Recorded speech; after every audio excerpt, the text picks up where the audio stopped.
She came west as a desperate mail-order bride, rejected before she could even say "I do."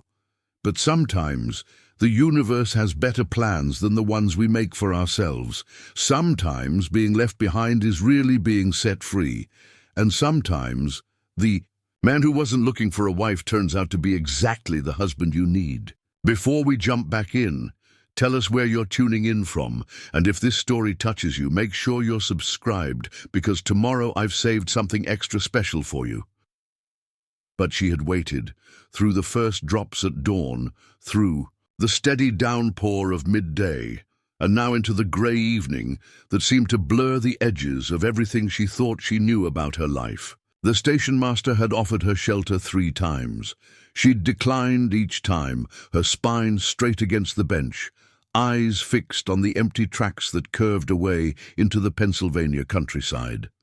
Sarah Beth had travelled from Boston with nothing but a suitcase, a hope chest her grandmother had carved, and the promise of a man she'd never met. James Whitmore's letters had been proper, his penmanship neat, his proposals reasonable.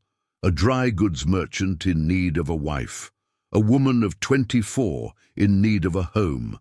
The arrangement had seemed as sensible as counting coins or measuring flour. Now, the rain drummed against the station roof, each drop marking another moment of her miscalculation. She pulled her shawl tighter, though it offered little warmth. The blue wool had been her mother's, the only thing of value she'd carried from Boston besides her grandmother's ring and the stubborn belief that somewhere in this world a life was waiting for her. The ring sat loose on her finger now. She'd lost weight during the journey, nervous appetite abandoning her somewhere between Philadelphia and Pittsburgh. The train that had brought her here had long since departed, its whistle fading into the distance like a question she couldn't answer. The next eastbound wouldn't arrive until morning.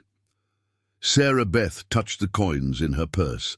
Enough for a ticket home if she could bring herself to buy one, enough for a meal if her stomach would accept food, not enough for much else. A man emerged from the station house, collar turned up against the rain. The station master's face carried the particular expression of someone accustomed to delivering unwelcome news.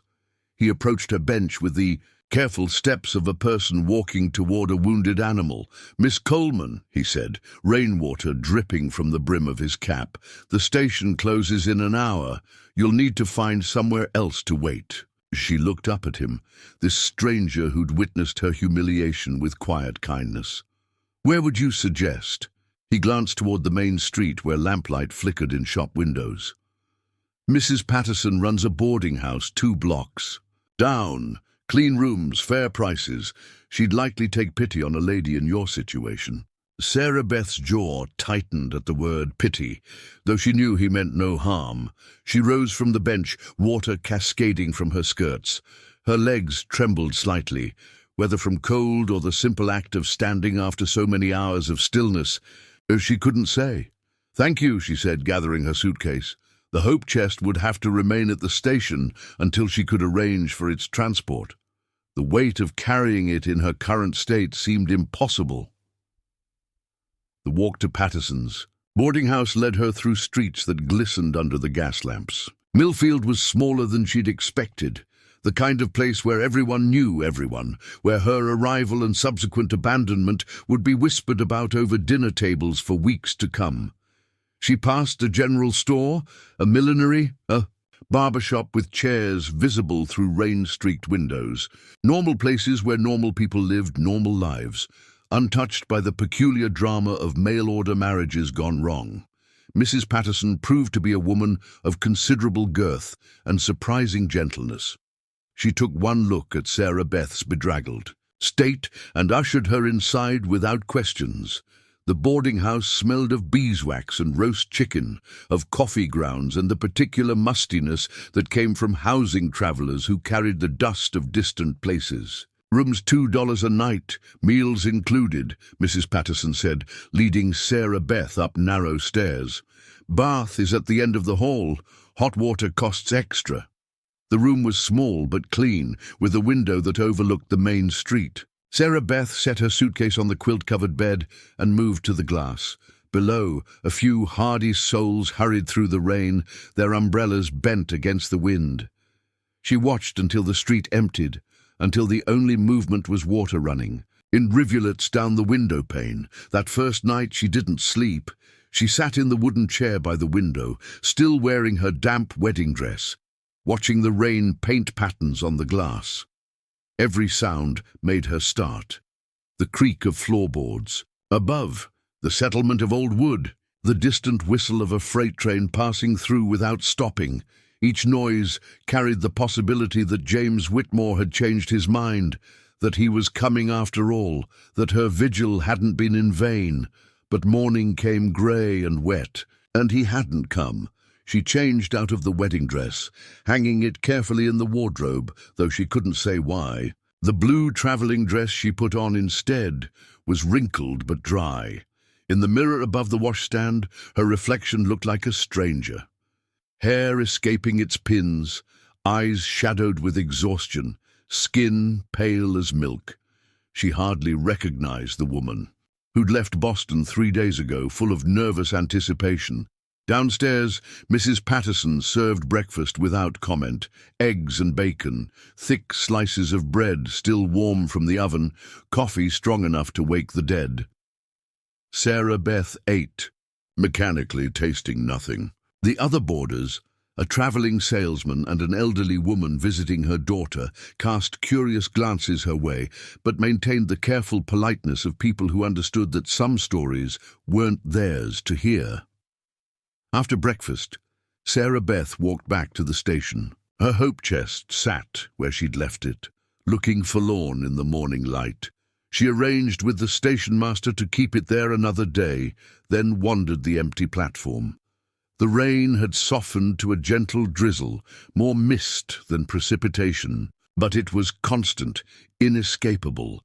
She pulled James Whitmore's letters from her purse, reading them again, though she knew each word by heart.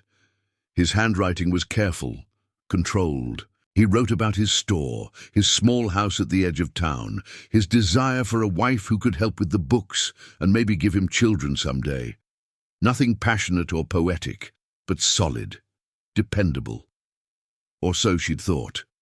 The morning train arrived with a great huffing of steam and squealing of brakes.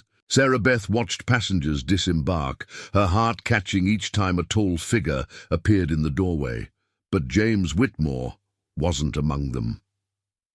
The train departed, leaving her alone on the platform once more. She spent the day walking the streets of Millfield, learning its rhythms. The blacksmith's hammer rang out from his shop near the creek. Women gathered at the general store, their conversations falling silent when she passed. Children splashed in puddles, their laughter bright against the grey sky. Life continued, indifferent to her particular disappointment. That afternoon, she visited the telegraph office. The clerk, a thin young man with ink-stained fingers, looked up expectantly. "I'd like to send a message," Sarah Beth said, then paused. What was there to say? That she was still waiting, that she needed an explanation, that 3 days of rain had given her time to realize she might be better off without a man who could abandon her with a few curt words. "Never mind," she said, turning away. The second night passed, much like the first. She sat by the window, watching the street below, listening to the rain's constant whisper against the glass. Sleep came in fragments, dreams filled with train whistles and empty platforms, with letters that changed their words when she wasn't looking. By the third day, the rain had settled into a steady rhythm that seemed to match her heartbeat. Sarah Beth woke before dawn, her decision made. She would wait one more day, not because she still believed James Whitmore would come, but because something in her refused to give up entirely. 3 days seemed significant somehow, biblical in its completeness. She dressed carefully, braiding her hair and pinning it up with more attention than she'd paid to her appearance since arriving. If this was to be her last day in Millfield, she would meet it with dignity intact. The morning train came and went, without incident. Sarah Beth barely looked up from her bench, her attention focused instead on a sparrow that had taken shelter under the station eaves. The small bird preened its feathers, shaking off raindrops with determined efficiency. Something about its persistence in the face of the weather struck her as admirable. Around midday, a wagon approached from the East Road. Sarah Beth noticed it because wagons were rare on weekdays, most folks preferring to conduct their business when the weather was fair. This one moved slowly through the rain, the driver hunched forward under a wide-brimmed hat. The wagon pulled up to the station and the driver climbed down. He was younger than she'd expected, perhaps 30, with dark hair plastered to his head by the rain. His clothes marked him as a working man, sturdy boots, canvas trousers, a coat that had seen better days, but was well maintained. He moved with the easy confidence of someone accustomed to physical labor. He approached the station door, then stopped when he saw her on the bench. For a moment, they regarded each other across the rain-soaked platform. His eyes were brown, she noticed, the color of fresh, turned earth. There was something in his expression she couldn't quite name. Surprise, perhaps. Or recognition, though. She was certain they'd never met. "You waiting for the eastbound?" he asked, his voice carrying a slight drawl that suggested origins somewhere south of Pennsylvania. "I'm waiting," she said simply. He nodded as if this made perfect sense, though she suspected it didn't. Rain dripped from the brim of his hat as he studied her face. "Been waiting long?" 3 days. Something shifted in his expression. The surprise deepened, mixed now with what looked like concern. 3 days in this weather. Sarah Beth lifted her chin. "The rain doesn't bother me." It was a lie, of course. The rain had worked its way into her bones, into her spirit.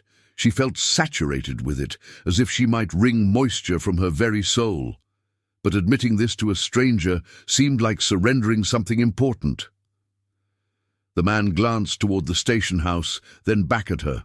"You mind if I ask what you're waiting for?" She considered the question. What was she waiting for, really? A man who'd proven himself unreliable? An apology that might never come? Or something else entirely? Some sign that her journey hadn't been meaningless, that the courage it had taken to leave Boston and travel to this remote place might still amount to something. "I'm not entirely sure anymore," she said, surprising herself with honesty. He smiled then, a slow expression that transformed his serious features. "Sometimes the best things come when we're not sure what we're waiting for." The words hung between them in the damp air. Sarah Beth found herself studying his face more closely.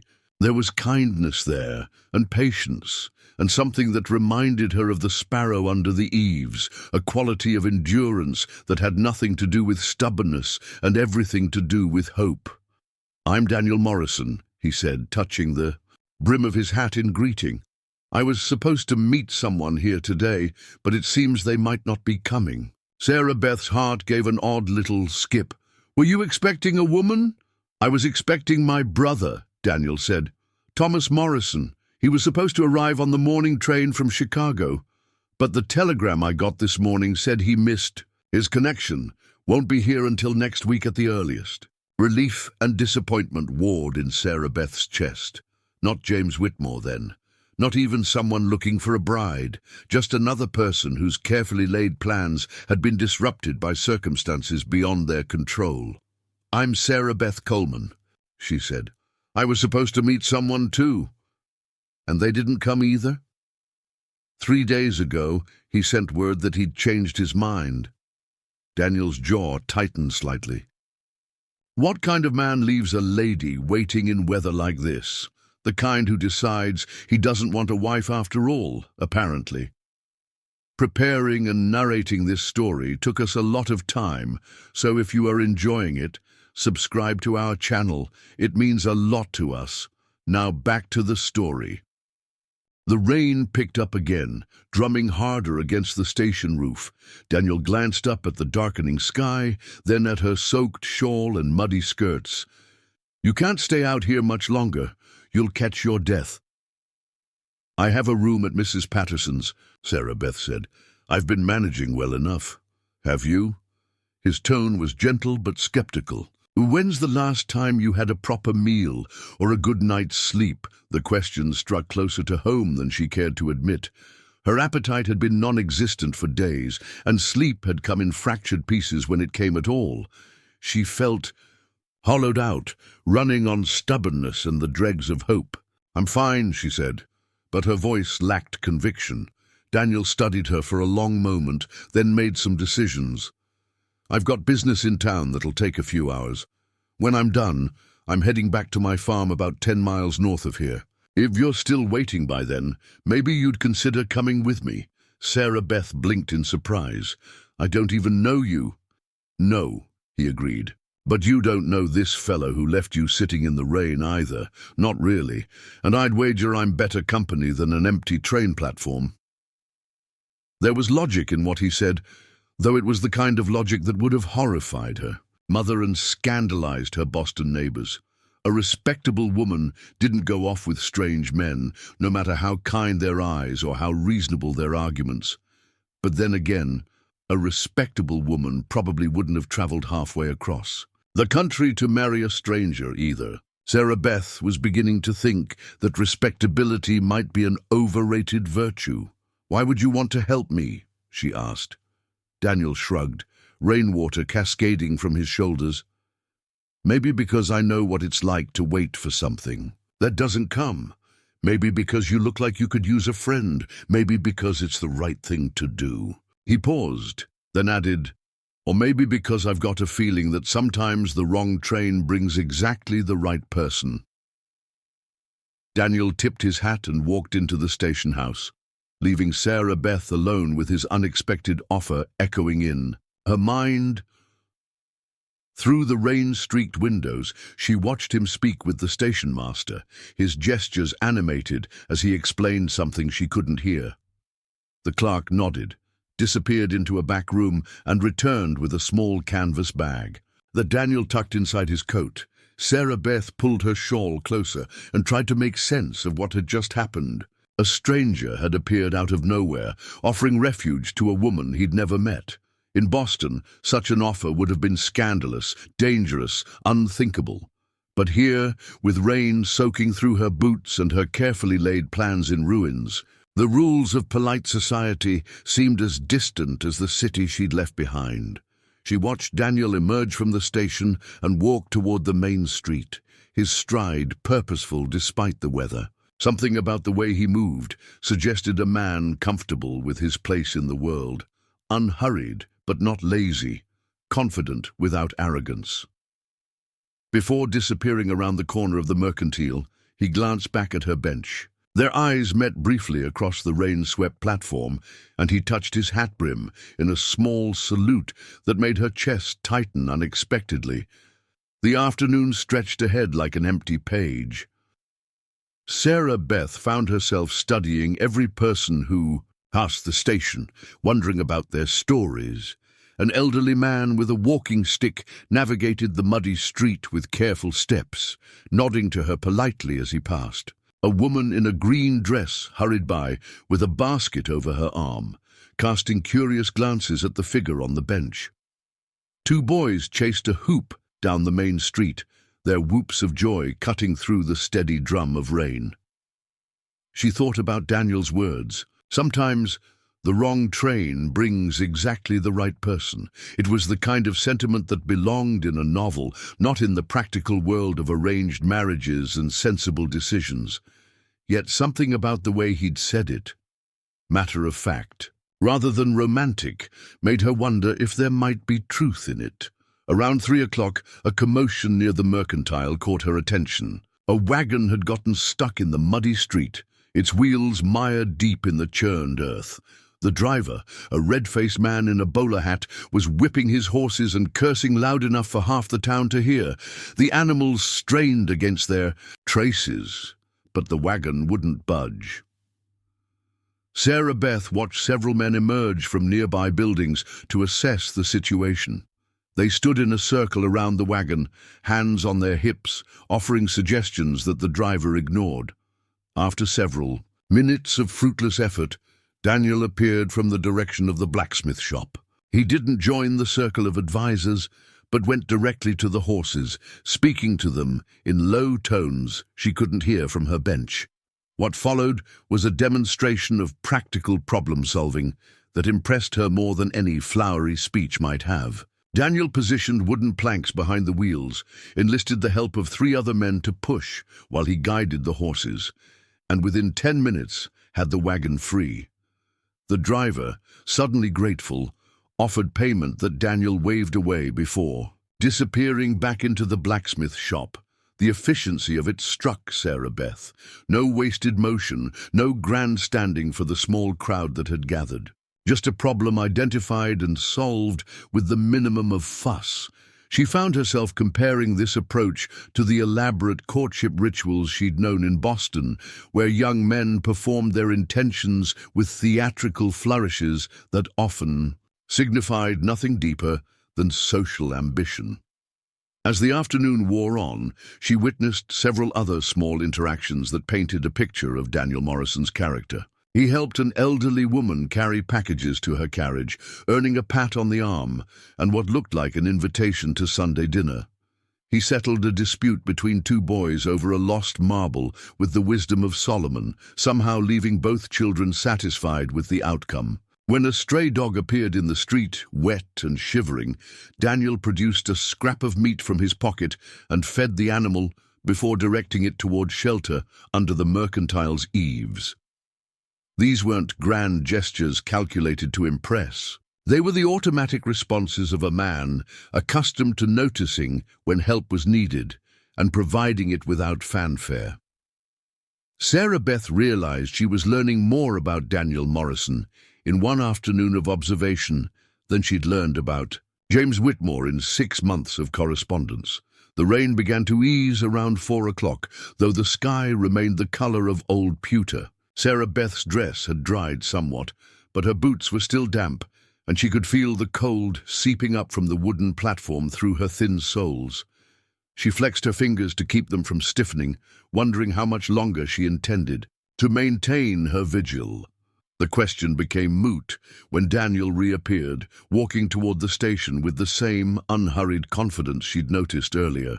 He'd acquired several packages during his afternoon in town, bundled together with twine and tucked under one arm.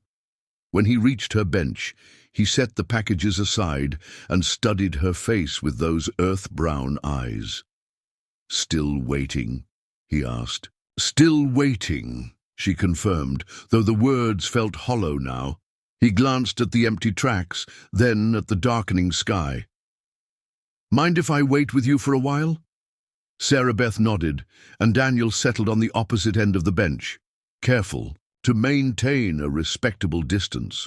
For several minutes they sat in comfortable silence, watching the street slowly empty as shopkeepers prepared to close for the day. The quiet between them felt different from the isolation she'd experienced during her 3-day vigil. Less like abandonment, more like companionship. "What kind of farming do you do?" Sarah Beth asked, surprising herself with the question. "Bit of everything," Daniel replied. "Wheat mostly, some corn. Keep chickens for eggs, a few pigs, a milk. Cow. Nothing fancy, but it pays the bills and keeps me busy." "Do you work it alone?" "Mostly. Had help during harvest, but day to day it's just me." He paused, then added, "Gets quiet sometimes." There was something in his tone that suggested the quiet was both blessing and burden. Sarah Beth understood the sentiment. Her life in Boston had been structured around the rhythms of her father's household, filled with social obligations and domestic duties that left little time for solitude. Yet now, after 3 days of enforced isolation, she found herself craving conversation, human connection, the simple pleasure of being heard. "What brought you to Pennsylvania?" she asked. Daniel smiled slightly. "Same thing that brings most folks. West, I suppose. Land was cheap, opportunity seemed promising, had enough saved to buy 40 acres and a house that needed work but had good bones. Been there 5 years now. Do you miss wherever you came from? Kentucky, he said. And no, not really. Nothing left there for me after my parents died. Thomas was all the family I had, and he'd already headed to Chicago to try his luck in business. Daniel's expression grew thoughtful. Sometimes you have to leave everything familiar behind to find out who you're supposed to be. The words resonated with Sarah Beth more deeply than she expected. Wasn't that exactly what she'd done?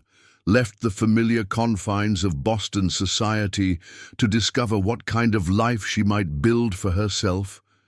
The fact that her carefully laid plans had crumbled didn't negate the courage it had taken to make them in the first place. "What about you?" Daniel asked. "What made you decide to come west?" Sarah Beth considered her answer carefully. The truth was complicated, layered with motivations she hadn't fully examined until now. "My father died last year," she said finally. "Left debts that ate up most of what little we had. My mother remarried quickly to a man who made it clear that my continued presence in his household was unwelcome." Daniel's jaw tightened slightly, but he didn't interrupt. "I could have found work in Boston," Sarah Beth continued. "Factory work or perhaps a position as a governess. But the wages would have been small, the prospects limited. When James Whitmore's letter arrived through a matrimonial agency, it seemed like a chance to build something better. And now?" Sarah Beth looked at the empty tracks, then at Daniel's patient face. "Now I'm not sure what I'm building or if I'm building anything at all." "Maybe that's not such a bad thing," Daniel said quietly. "Sometimes we get so focused on following a plan that we miss better opportunities right in front of us." Before Sarah Beth could respond, the sound of approaching hoofbeats drew their attention. A rider was coming hard down the main street, his horse throwing up sheets of muddy water with each stride. The man pulled up at the station with a theatrical flourish, dismounting with the kind of swagger that immediately put Sarah Beth on guard. He was handsome in an obvious way, with golden hair and features that suggested he was well aware of their effect on others. His clothes marked him as prosperous, fine wool coat, polished boots, gold watch chain glinting at his vest. When he spotted Sarah Beth on the bench, his face lit up with a smile that was all charm and no warmth. "Well, well," he said, approaching with confident strides. "You must be the famous waiting lady I've been hearing about all over town." Sarah Beth felt Daniel tense beside her, though his posture remained relaxed. "I beg your pardon," she said. "Oh, coolly. Come now, don't be modest," the stranger said, sweeping off his hat with a flourish. "The whole town's talking about the beautiful bride who got left at the station. Tragic story, really. Though I have to say, any man who'd abandon a woman like you obviously doesn't deserve you." The practiced nature of the compliment made Sarah Beth's skin crawl. This was the kind of man she'd encountered often in Boston society. Smooth-talking, charmers who collected female admiration like some men collected stamps. She glanced at Daniel, who was watching the exchange with careful attention. "And you are?" Sarah Beth asked. "Marcus Randolph," the man said, executing an elaborate bow. "Recent arrival from Philadelphia, currently staying at the hotel while I conclude some business ventures in the area. When I heard about your unfortunate situation, I simply had to introduce myself." "How considerate," Sarah Beth said, her tone dry enough to wither flowers. Marcus either missed her sarcasm or chose to ignore it. "I was thinking," he continued, "that perhaps I could escort you to dinner this evening. There's a fine restaurant at the hotel, much better than anything you'll find at Patterson's boarding house. We could discuss your future prospects." The presumption behind the invitation was staggering. This man had known her for less than 5 minutes and was already making plans for her evening, her future, her life. Sarah Beth felt anger rise. In her chest, hot and cleansing after 3 days of cold disappointment. "That's very kind," she said, her voice deceptively sweet, "but I already have plans." Marcus's smile faltered slightly. "Oh? With whom?" Sarah Beth turned to Daniel, meeting his eyes with a look that was part question, part plea. Without hesitation, he rose from the bench and extended his arm to her. "With me," Daniel said simply. Marcus looked from Sarah Beth to Daniel, his practiced charm cracking around the edges. "I see," he said, though clearly he didn't. "Well, perhaps another time then." "Perhaps not," Daniel said, his tone pleasant but final. Sarah Beth took Daniel's offered arm, feeling the solid strength of him through the fabric of his coat. As they walked away from the bench toward his wagon, she could feel Marcus watching them go, his wounded pride radiating across the platform like heat from a forge. "Thank you," she murmured to Daniel as they reached the wagon. "For what?" "For not making me explain why I couldn't stand another minute of his company." Daniel helped her up onto the wagon seat, his touch gentle but sure. "Some men think a woman alone is fair game," he said, settling beside her and taking up the reins. "They're wrong." As they drove away from the station, Sarah Beth looked back once at the bench where she'd spent 3 days waiting for a future that would never come. The platform looked smaller from this distance, less significant. She thought about the woman who had sat there this morning, stubborn and heartbroken, and certain that her story had already been written. That woman felt like a stranger now.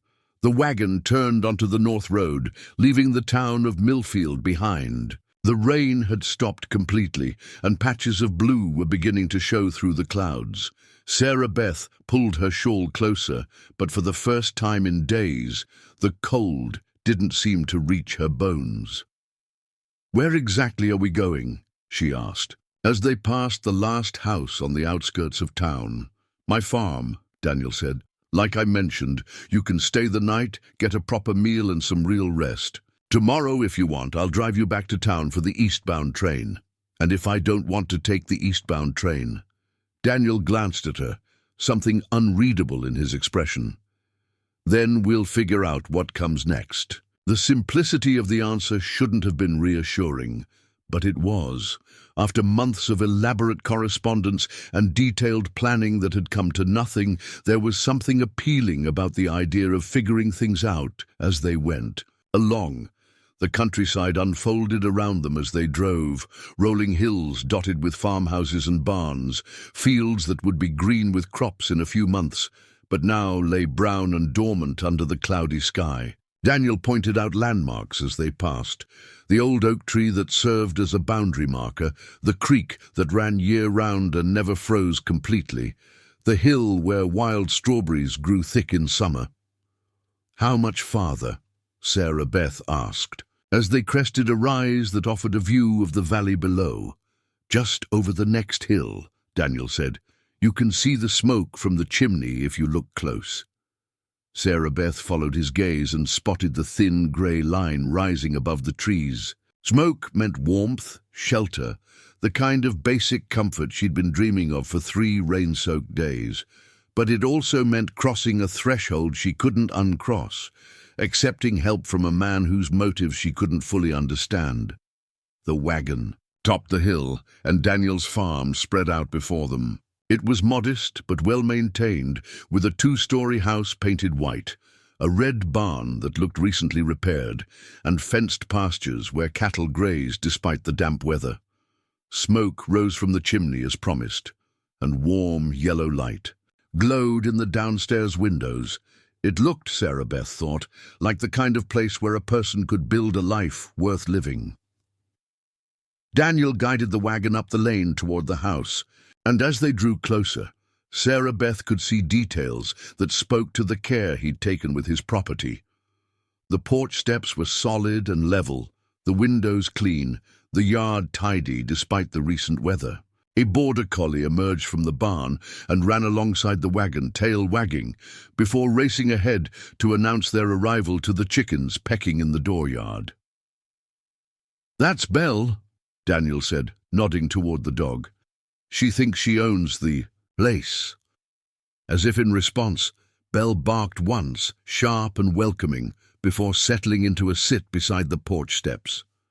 Daniel pulled the wagon to a stop and climbed down, then turned to help Sarah Beth descend. His hands were strong and steady, and for a moment she found herself looking directly into those brown eyes, seeing something there that made her breath catch. Kindness, yes, but something deeper too. A patience that spoke of a man who understood that the best things in life were worth waiting for, worth working for, worth the risk of opening one's heart to unexpected possibilities. "Welcome to Morrison Farm," Daniel said, releasing her hands, but not stepping away immediately. "It's not much, but it's home." Sarah Beth looked around at the neat farmyard, the well-tended buildings, the dog waiting patiently by the steps. She thought of the empty platform where she'd spent 3 days, of the future she'd planned that had dissolved like sugar in rain, of the long journey that had brought her to this moment. "It's perfect," she said, and meant it. The inside of Daniel's. How surprised Sarah Beth with its unexpected warmth. She had expected the austere functionality of a bachelor's dwelling, but instead found herself in a space that spoke of someone who understood the difference between a house and a home. The front room was furnished simply but thoughtfully.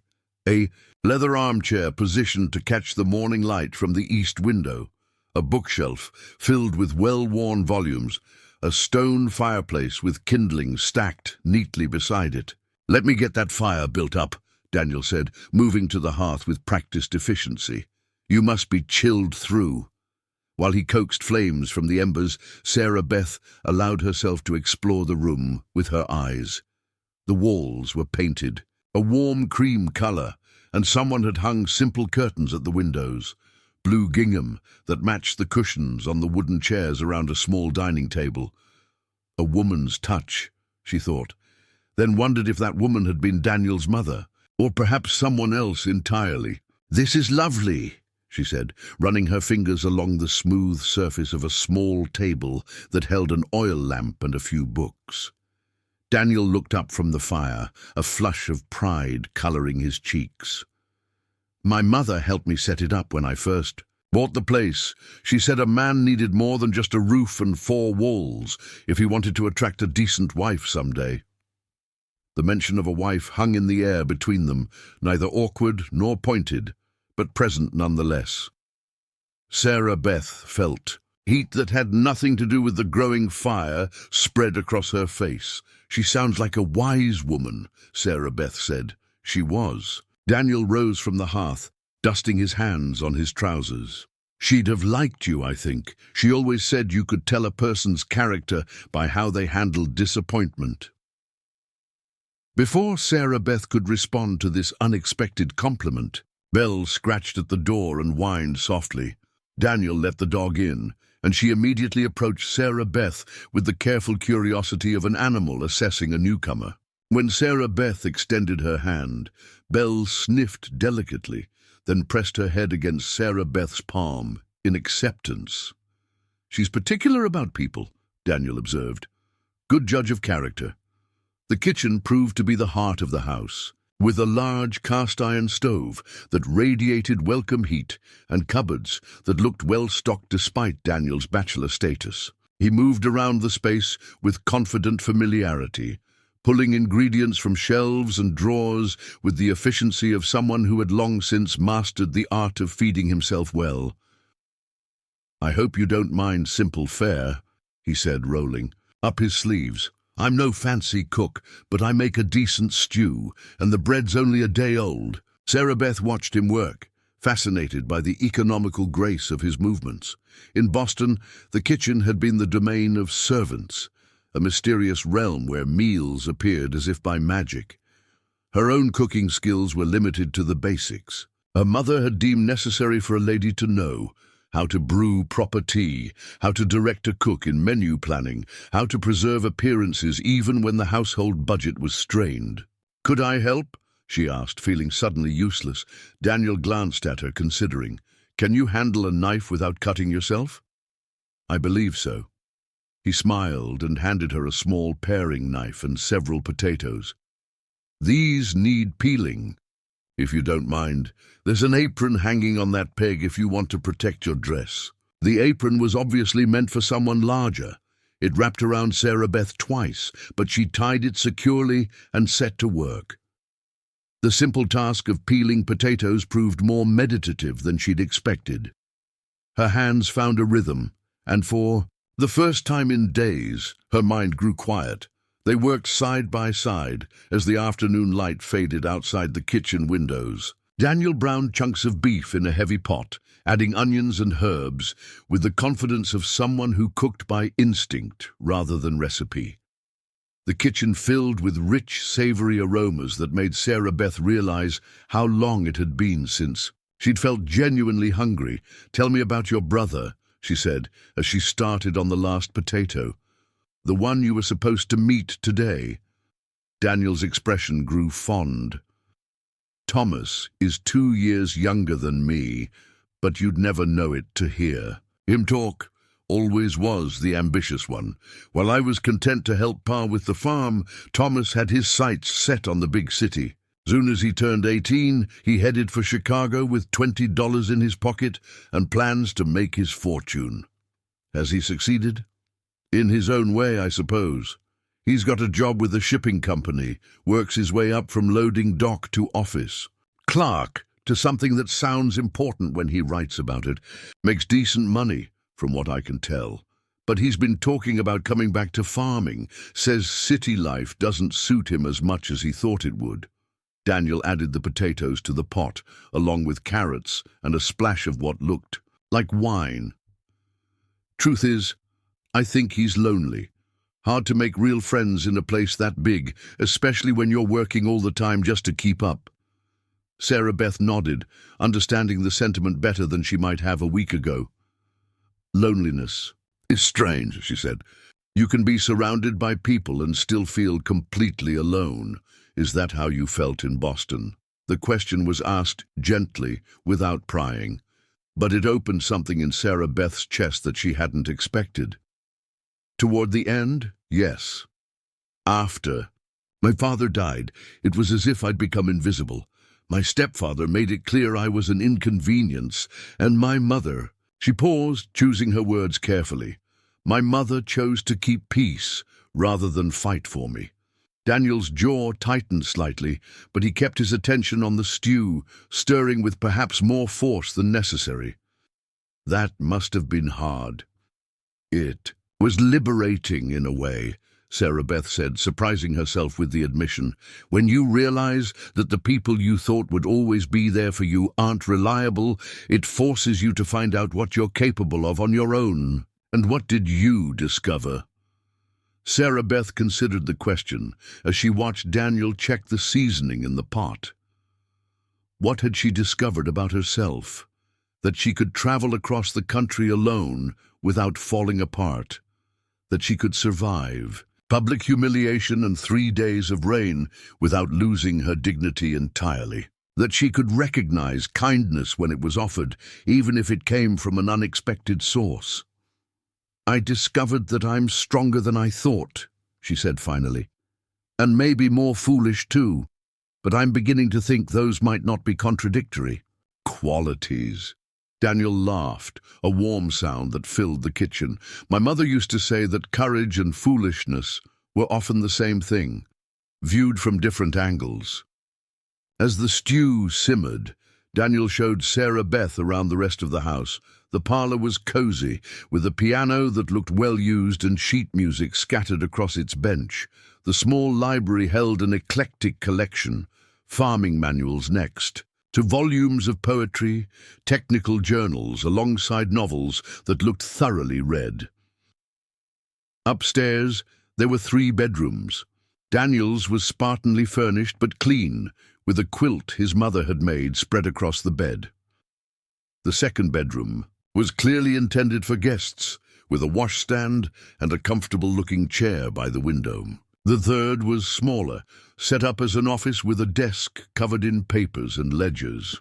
"You can take the guest room," Daniel said, setting her suitcase on the quilt. "There's fresh water in the pitcher and extra blankets in the chest if you need them." Sarah Beth touched the surface of the quilt, noting the intricate pattern of interlocked rings. "Your mother made this too." "Wedding ring pattern," Daniel said, then colored slightly, as if he hadn't meant to mention the significance. "She made it for... well, she was optimistic about my future domestic arrangements." The awkwardness of the moment was broken by bells. A bark from downstairs, followed by the sound of approaching horses. Daniel moved to the window, his expression growing alert. "Someone's coming up the lane," he said. "3 riders." Sarah Beth joined him at the window, her heart sinking as she recognized the lead figure. Marcus Randolph sat on his horse with theatrical flair, flanked by 2 men she didn't recognize. Even from a distance, she could see the determined set of his shoulders, the way he surveyed the farmyard as if cataloging its deficiencies. "It's that man from the station," she said. "Marcus Randolph." Daniel's expression hardened. "What do you suppose he wants?" Before Sarah Beth could answer, Marcus's voice carried clearly across the yard. "Morrison, I know you're in there. I've come to speak with you about the lady." Daniel's jaw clenched. "Stay here," he told Sarah Beth. "Let me handle this." But Sarah Beth was tired of being handled, tired of being the problem other people had to solve. "No," she said firmly. "This concerns me. I'm coming with you." Daniel looked as if he wanted to argue, but something in her expression must have convinced him that debate would be pointless. They descended the stairs together, Belle padding along behind them with her hackles slightly raised. Daniel opened the front door but didn't step onto the porch. "Evening, Randolph. What brings you out to my farm?" Marcus swung down from his horse. With his usual flourish, his companions remaining mounted. In the fading daylight, Sarah Beth could see that the 2 men with him looked like hired muscle, the kind of men who solved problems with their fists rather than their wits. "I've come to make you a business proposition," Marcus said, climbing the porch steps uninvited. "About the lady you so rudely spirited away from town this afternoon." "Miss Coleman makes her own decisions," Daniel replied evenly. "Does she?" Marcus's smile was all teeth and no warmth. "Because I've been making inquiries about her situation, and it seems to me she's in quite a predicament. No money to speak of, no family to take her in, no respectable employment prospects. A woman in her position might make unwise choices out of desperation." Sarah Beth felt anger rise in her throat like bile, but she forced herself to remain silent, curious to see where Marcus was heading with his insulting assessment. "I'm prepared to offer her a much better arrangement," Marcus continued. "I have business interests in Philadelphia that would benefit from the presence of an attractive, well-bred woman. She could serve as my hostess, help me navigate society, that sort of thing. The position would be generous in its compensation." The implication behind his words was unmistakable, and Sarah Beth saw Daniel's hands clench into fists. But his voice remained level when he spoke. "That's quite an offer," Daniel said, "but as I mentioned, Miss Coleman makes her own decisions. Perhaps you should ask her directly." Marcus turned his attention to Sarah Beth, his gaze sliding over her in a way that made her skin crawl. "What do you say, my dear? Ready to leave this rustic simplicity behind for the excitement of city life?" Sarah Beth stepped forward, drawing herself up to her full height. "Mr. Randolph, I want to thank you for your generous offer. It's not every day a woman receives such a comprehensive proposition." Marcus's smile widened, mistaking her polite tone for acceptance. "However," Sarah Beth continued, her voice growing stronger, "I must decline. You see, I've recently discovered that I have quite specific standards when it comes to the company I keep. I prefer men who treat women with respect, who don't assume that financial difficulties make a woman desperate enough to accept any arrangement, no matter how degrading." Marcus's face flushed red. "You're making a mistake. This farmer can't offer you anything close to what I can provide." "You're right," Sarah Beth said calmly. "He can't offer me what you can. He can't offer me disrespect, or a life built on shame, or the kind of arrangement that would make my mother weep if she knew. For that, I'm profoundly grateful." The silence that followed was thick enough to cut. Marcus's companions shifted restlessly in their saddles, and Sarah Beth could hear Belle growling low in her throat. Daniel stood perfectly still beside her, but she could feel the tension radiating from him like heat from a forge. Finally, Marcus spoke, his voice tight with wounded pride. "You'll regret this decision, both of you." "Maybe," Daniel said quietly, "but not as much as we'd regret accepting your offer." Marcus remounted his horse with jerky, angry movements. "This isn't over," he said, wheeling his mount toward the lane.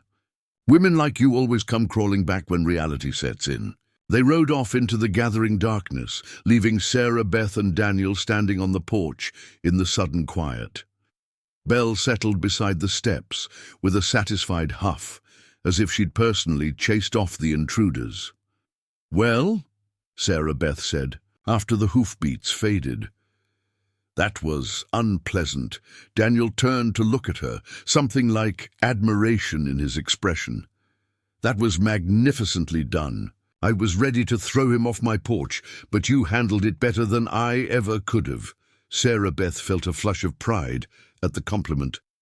"I've had practice dealing with men who think women are commodities to be bartered." They went back inside, where the smell of simmering stew reminded them that life's simple pleasures were often the most satisfying. As Daniel ladled the fragrant mixture into bowls, Sarah Beth realized that for the first time since leaving Boston, she felt genuinely hungry. The meal was as good as Daniel had promised, rich and warming, with flavors that spoke of skill developed through necessity rather than formal training. They ate by lamplight, talking easily about books they'd read, places they'd traveled, dreams they'd harbored and sometimes abandoned. "Do you ever regret leaving Kentucky?" Sarah Beth asked, as Daniel served her a second helping of stew. "Sometimes I wonder what would have happened if I'd stayed," he said. "But regret? No, you can't build a future by clinging to a past that wasn't working." As the evening deepened, they moved to the parlor, where Daniel built up the fire, and Sarah Beth found herself drawn to the piano. The keys were perfectly tuned, and when she played a few experimental chords, the sound filled the room with surprising richness. "Do you play?" Daniel asked, settling into the leather chair with a cup of coffee. "A little. My mother insisted on lessons." Sarah Beth's fingers found a simple melody, something she'd learned years ago. "I was never very good, but I enjoyed it." "Sounds good to me," Daniel said, and something in his voice made her look up. He was watching her with an expression she couldn't quite read, but it made her fingers stumble on the keys. The moment stretched between them, filled with possibilities neither was quite ready to name. Outside, the wind had picked up again, rattling the windows and reminding them both of the storm that had brought them together. But inside Daniel's house, with the fire crackling and Belle sleeping contentedly at their feet, the world felt smaller, safer, full of potential for whatever tomorrow might bring. Sarah Beth woke to the sound of roosters crowing and sunlight streaming through unfamiliar windows. For a moment, disorientation clouded her thoughts. The bed was too comfortable, the room too bright, the silence too peaceful. Then memories returned. Daniel's farm, the guest room with its wedding ring quilt, the safety of walls that didn't shake with wind or echo with abandonment. She had slept deeply for the first time in weeks, dreamless and restorative. The aches in her body from 3 days on a station bench had eased, and her mind felt clearer than it had since leaving Boston. Through the window, she could see Daniel in the barnyard, carrying feed buckets with the unhurried efficiency she'd come to. Associate with him, Belle trotted beside him, tongue lolling in what looked suspiciously like a canine grin. The guest room held everything she needed. Fresh water in the pitcher, towels that smelled of lavender, even a small mirror above the washstand.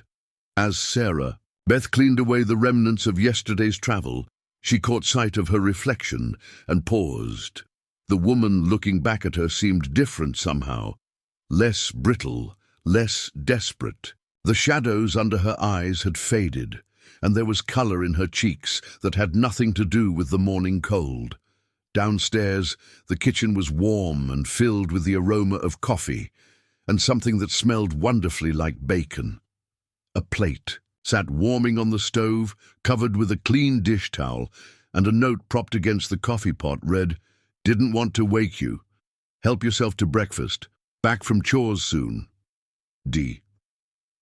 The simple thoughtfulness of it struck her more forcefully than any elaborate gesture might have. Daniel had considered her comfort, her need for rest, her independence in making choices about when and what to eat. After a lifetime of rigid meal schedules and social obligations, the freedom to break her fast when she chose felt luxurious. She uncovered the plate to find bacon, eggs, and thick slices of bread still warm from the oven. The coffee was stronger than she was used to, but perfectly suited to the crisp morning air. As she ate, Belle appeared at the kitchen door, tail wagging hopefully. "I suppose you're looking for scraps," Beth said, offering the dog a piece of bacon. Belle accepted the treat with dignified gratitude before settling at Beth's feet, as if she'd been doing so for years. Through the window, Beth watched Daniel move through his morning routine. He fed the chickens with broadcast gestures that sent the birds scurrying in excited circles. He checked the water troughs, mended a section of fence that looked perfectly fine to her unpracticed eye, and spent several minutes examining what appeared to be sprouting vegetables in a carefully tended garden plot. Everything he did was performed with the same quiet competence she'd observed yesterday. No wasted motion, no frustration when tools didn't cooperate or animals proved stubborn. It occurred to her that this was what contentment looked like. Not happiness exactly, but a deep satisfaction with the rhythm of useful work and productive days. When Daniel returned to the house, he found Beth washing dishes at the kitchen sink. He paused in the doorway, and she felt his gaze like warmth on her shoulders. "Morning," he said, hanging his hat on its peg. "Sleep well?" "Better than I have in weeks," she admitted, turning to face him. "Thank you for the breakfast." "It was perfect. Simple fare," he said, but she caught the pleased flush that colored his neck. Simple can be perfect too. They stood in the kitchen, morning light streaming between them, and Beth felt the weight of unspoken questions settling around them like dust motes in sunbeams. What happened next? How long could she reasonably impose on his hospitality? What were the boundaries of this unexpected arrangement they'd fallen into? "I should probably think about returning to town today," she said, though the words felt wrong leaving her mouth. Daniel's expression grew carefully neutral. "If that's what you want." "It's not about what I want," Beth said. "It's about what's proper. I've already stayed one night unchaperoned. People will talk." "People always talk," Daniel said mildly. "Question is whether you care what they say." Before Beth could answer, Belle's sharp bark drew their attention to the window. A buggy was approaching the house, driven by a woman Beth didn't recognize. The driver was middle-aged, dressed in practical grey wool with the kind of purposeful posture that suggested she wasn't here for a social call. "Mrs. Henderson," Daniel said, recognition in his voice. "Wonder what brings her out here." They met the visitor on the front porch. Mrs. Henderson climbed down from her buggy with brisk efficiency, her sharp eyes taking in Beth's presence without comment. She was the kind of woman who radiated competent authority, someone accustomed to organizing church committees and settling neighborhood disputes. "Morning, Daniel," she said, accepting his help with a carpet bag from the buggy. "I hope you don't mind the early call, but I have a proposition that couldn't wait. Of course. Mrs. Henderson, this is Miss Sarah Beth Coleman. Miss Coleman, Mrs. Henderson runs the dry goods store in town and keeps the rest of us organized. Mrs. Henderson studied Sarah Beth with frank curiosity. You're the young lady from the train station. I heard about your difficulties.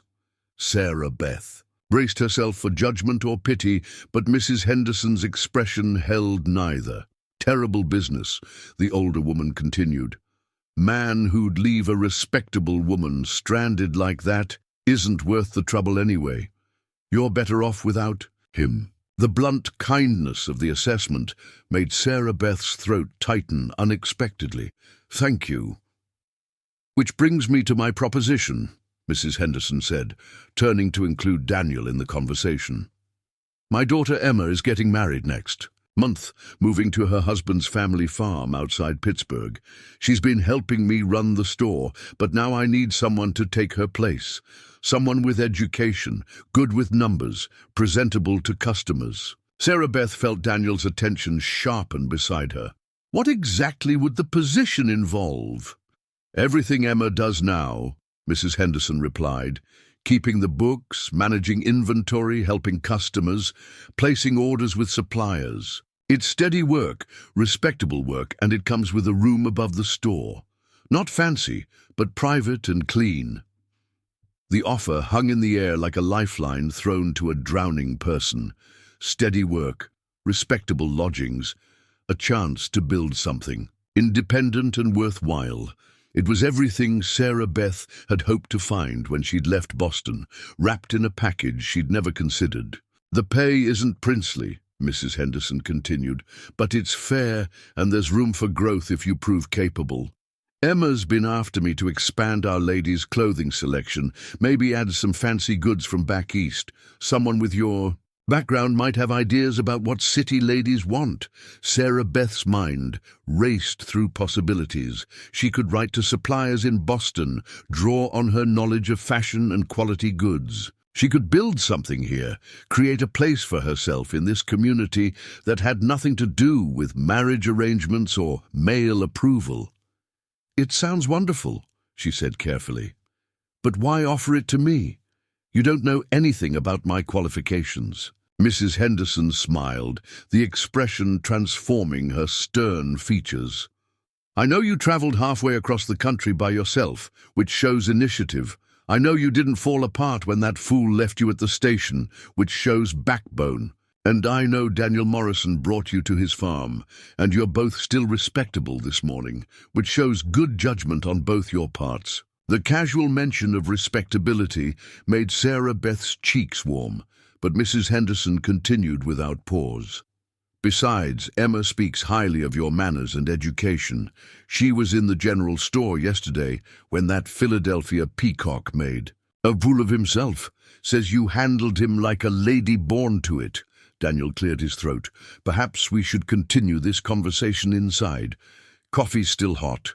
They settled around the kitchen table, and Mrs. Henderson outlined the details of her offer with business-like precision. The salary was modest but livable, the hours reasonable, the expectations clear. Sarah Beth would have Sundays off, 2 weeks vacation each year, and a percentage of profits if the store's revenues increased under her management. When would you need an answer? Sarah Beth asked. Emma leaves in 10 days, Mrs. Henderson said. I'd like you to spend a few of those days working with her, learning our systems. If it suits you both, you could start officially when she goes. After Mrs. Henderson left, Sarah Beth and Daniel walked to the garden in companionable silence. The morning had grown warm, and Daniel's vegetable plots were showing the first green shoots of spring crops. He knelt to examine a row of what looked like bean plants, his hands gentle as he checked for pests or disease. It's a good opportunity, he said without looking up. Yes, Sarah Beth agreed. Better than I had any right to expect. But, Sarah Beth considered her words carefully. The truth was complicated, layered with feelings she was only beginning to understand. I came here expecting one life, and now I'm being offered something completely different. It's just a lot to consider. Daniel rose, brushing dirt from his hands. What kind of life were you expecting? The traditional kind, I suppose. Marriage, children, running a household, all the things young ladies are raised to want. And now? Sarah Beth looked around the farm, taking in the neat fields, the well-maintained buildings, the sense of purposeful productivity that permeated everything. Now I'm wondering if maybe I want something I can build myself, something that belongs to me because I created it, not because someone gave it to me. Daniel nodded slowly. Nothing wrong with wanting to stand on your own feet. But there's nothing wrong with the traditional path either, Sarah Beth said quickly. I don't want you to think I'm ungrateful for your kindness, or that I don't see the value in other possibilities. The awkwardness of dancing around feelings neither was ready to name settled between them. Daniel picked up a hoe and began working the soil around the bean plants with unnecessary attention. The offer doesn't have to change anything between us, he said finally. Town's not so far that we couldn't. That is, if you wanted to continue our friendship. Sarah Beth's heart gave an odd little skip at his careful phrasing. I'd like that very much. They spent the rest of the morning working in the garden together. Daniel showed her which plants were vegetables and which were weeds, how to thin seedlings without damaging their neighbors, how to read the subtle signs that indicated when crops needed water or attention. Her hands grew dirty, her back began to ache, and she had never felt more useful. Around midday, they took a break in the shade of a large oak tree. Daniel had brought a jug of cool water from the well, and they shared it while Belle chased grasshoppers. With more enthusiasm than success. Can I ask you something? Sarah Beth said, watching the dog's futile pursuit. Of course. Why didn't you ever marry? I mean, you're clearly capable of taking care of yourself and others. You have a good farm, a nice home. You must have had opportunities. Daniel was quiet for so long she thought he might not answer. When he finally spoke, his voice was thoughtful rather than defensive. I suppose I never found someone who wanted the life I could offer, he said. Or maybe I never found someone I wanted to share it with badly enough to change it. And now? He looked at her then, really looked, with an intensity that made her breath catch. Now I'm beginning to think I might have been asking the wrong questions. Before Sarah Beth could ask what he meant, the sound of approaching horses interrupted them. 2 riders were coming up the lane at a leisurely pace, and Sarah Beth recognized one of them immediately. It's the sheriff, Daniel said, rising to his feet. And that looks like Doc Williams with him. The men dismounted at the front gate, and Daniel walked to meet them with Sarah Beth following close behind. Sheriff Morrison, no relation despite the name, was a tall, weathered man with kind eyes and a reputation for fair dealing. Doc Williams was younger, with the neat appearance of someone who dealt with the public's trust on a daily basis. Afternoon, Daniel, the sheriff said, touching his hat brim in greeting. Miss Coleman, Sheriff. Doc, what brings you out this way? Well, that's a bit of a story, Sheriff Morrison said. Had some interesting visitors in town this morning. Seems your friend Mr. Randolph filed a complaint about threats made against him on your property last night. Sarah Beth felt ice form in her stomach. What kind of complaint? Claims you and Daniel here threatened him with violence if he didn't leave.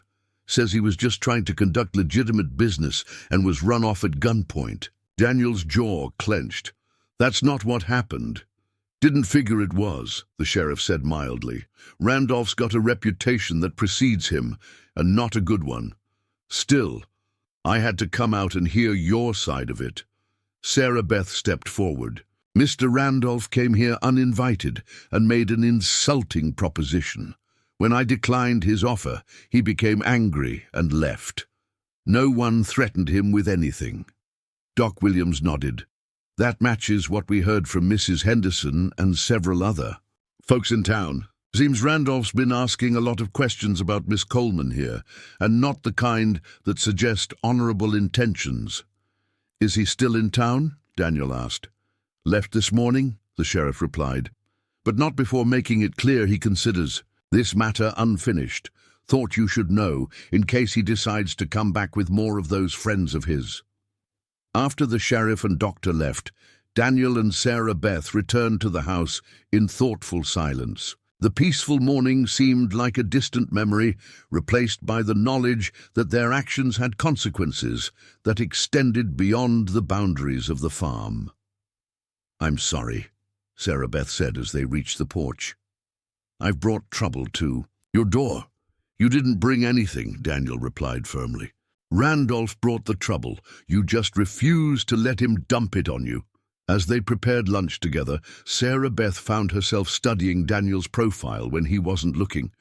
The morning had revealed new depths to his character, his gentleness with growing things, his patient teaching, his quiet strength in the face of external pressure. But more than that, she was beginning to understand what he'd meant about asking the wrong questions. Perhaps the question wasn't whether she should choose independence or partnership, career or marriage, safety or adventure. Perhaps the real question was whether she could find someone who would help her build a life that included all the things she valued, someone who saw her strength as an asset rather than a threat. As they sat down to eat, Sarah Beth made her decision. "I'm going to accept Mrs. Henderson's offer," she said. Daniel nodded, his expression carefully neutral. "I think that's wise. But I want you to know," she continued, meeting his eyes across the table, "that I'm not choosing the job instead of other possibilities. I'm choosing it as a foundation for whatever comes next." Something shifted in Daniel's expression, hope flickering like candlelight. "And what do you think might come next?" Sarah Beth smiled, feeling lighter than she had in months. "I think that's something we'll have to figure out together." The next morning brought Sarah Beth's first day of training at Henderson's Dry Goods, and with it, a transformation she hadn't anticipated. Emma Henderson proved to be a vivacious young woman of 22, with auburn curls and an infectious laugh that made the work feel less like labor and more like an adventure shared between friends. "The secret to managing inventory," Emma explained as they counted bolts of fabric, "is understanding what people need before they know they need it. Mrs. Caldwell always orders blue gingham in March because she makes summer dresses for her daughters. But she never remembers to place the order until April, when we're already sold out." Sarah Beth absorbed every detail. From the intricate system of customer accounts Emma maintained in her precise handwriting, to the network of suppliers who provided everything from buttons to bonnets. The store was more complex than it appeared from the outside, a carefully orchestrated symphony of commerce that required both mathematical precision and intuitive understanding of human nature. "You'll need to watch the traveling salesman carefully," Emma continued, showing Sarah Beth the ledger where they tracked orders and deliveries. "Most are honest, but there are a few who'll try to pass off inferior goods at premium prices. Mr. Fletcher from the textile company is reliable, but that new fellow from Philadelphia, Garrison, I think his name is, bears watching." The mention of Philadelphia made Sarah Beth's pulse quicken. "Have you had problems with him?" "Nothing specific," Emma said, lowering her voice, "but he asks too many personal questions about our customers, especially the unmarried ladies. Mama says he's probably just trying to be friendly, but something about him makes my skin crawl."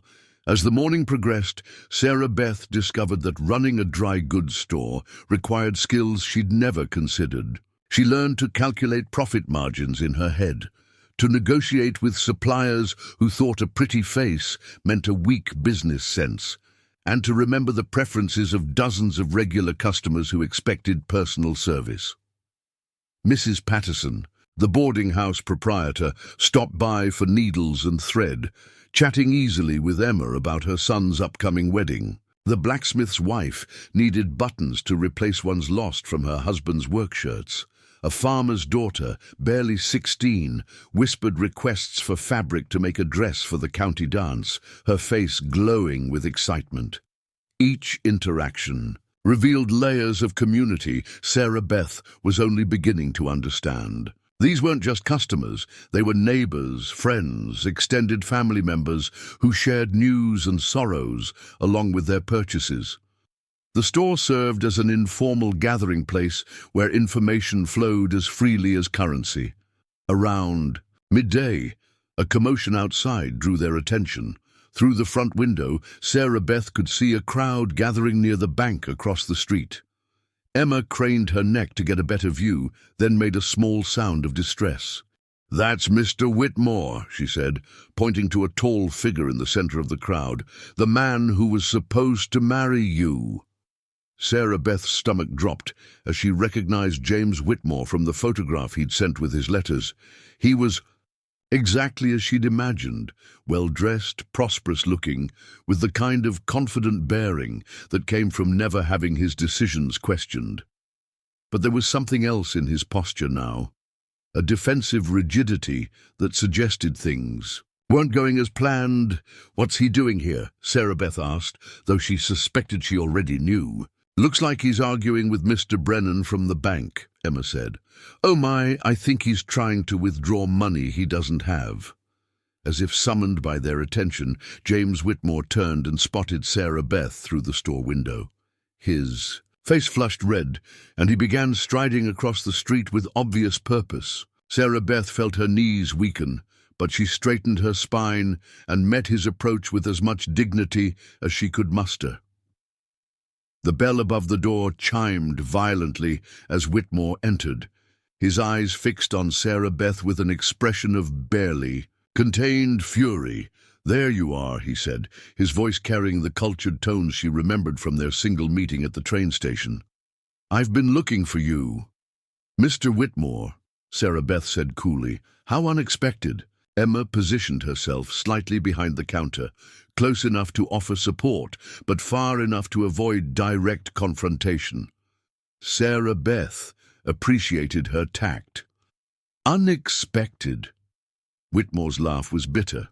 "What's unexpected is discovering that my intended bride has taken up residence with some farmer while I've been scrambling to salvage my business reputation." "Your business reputation?" Sarah Beth felt anger rising in her chest.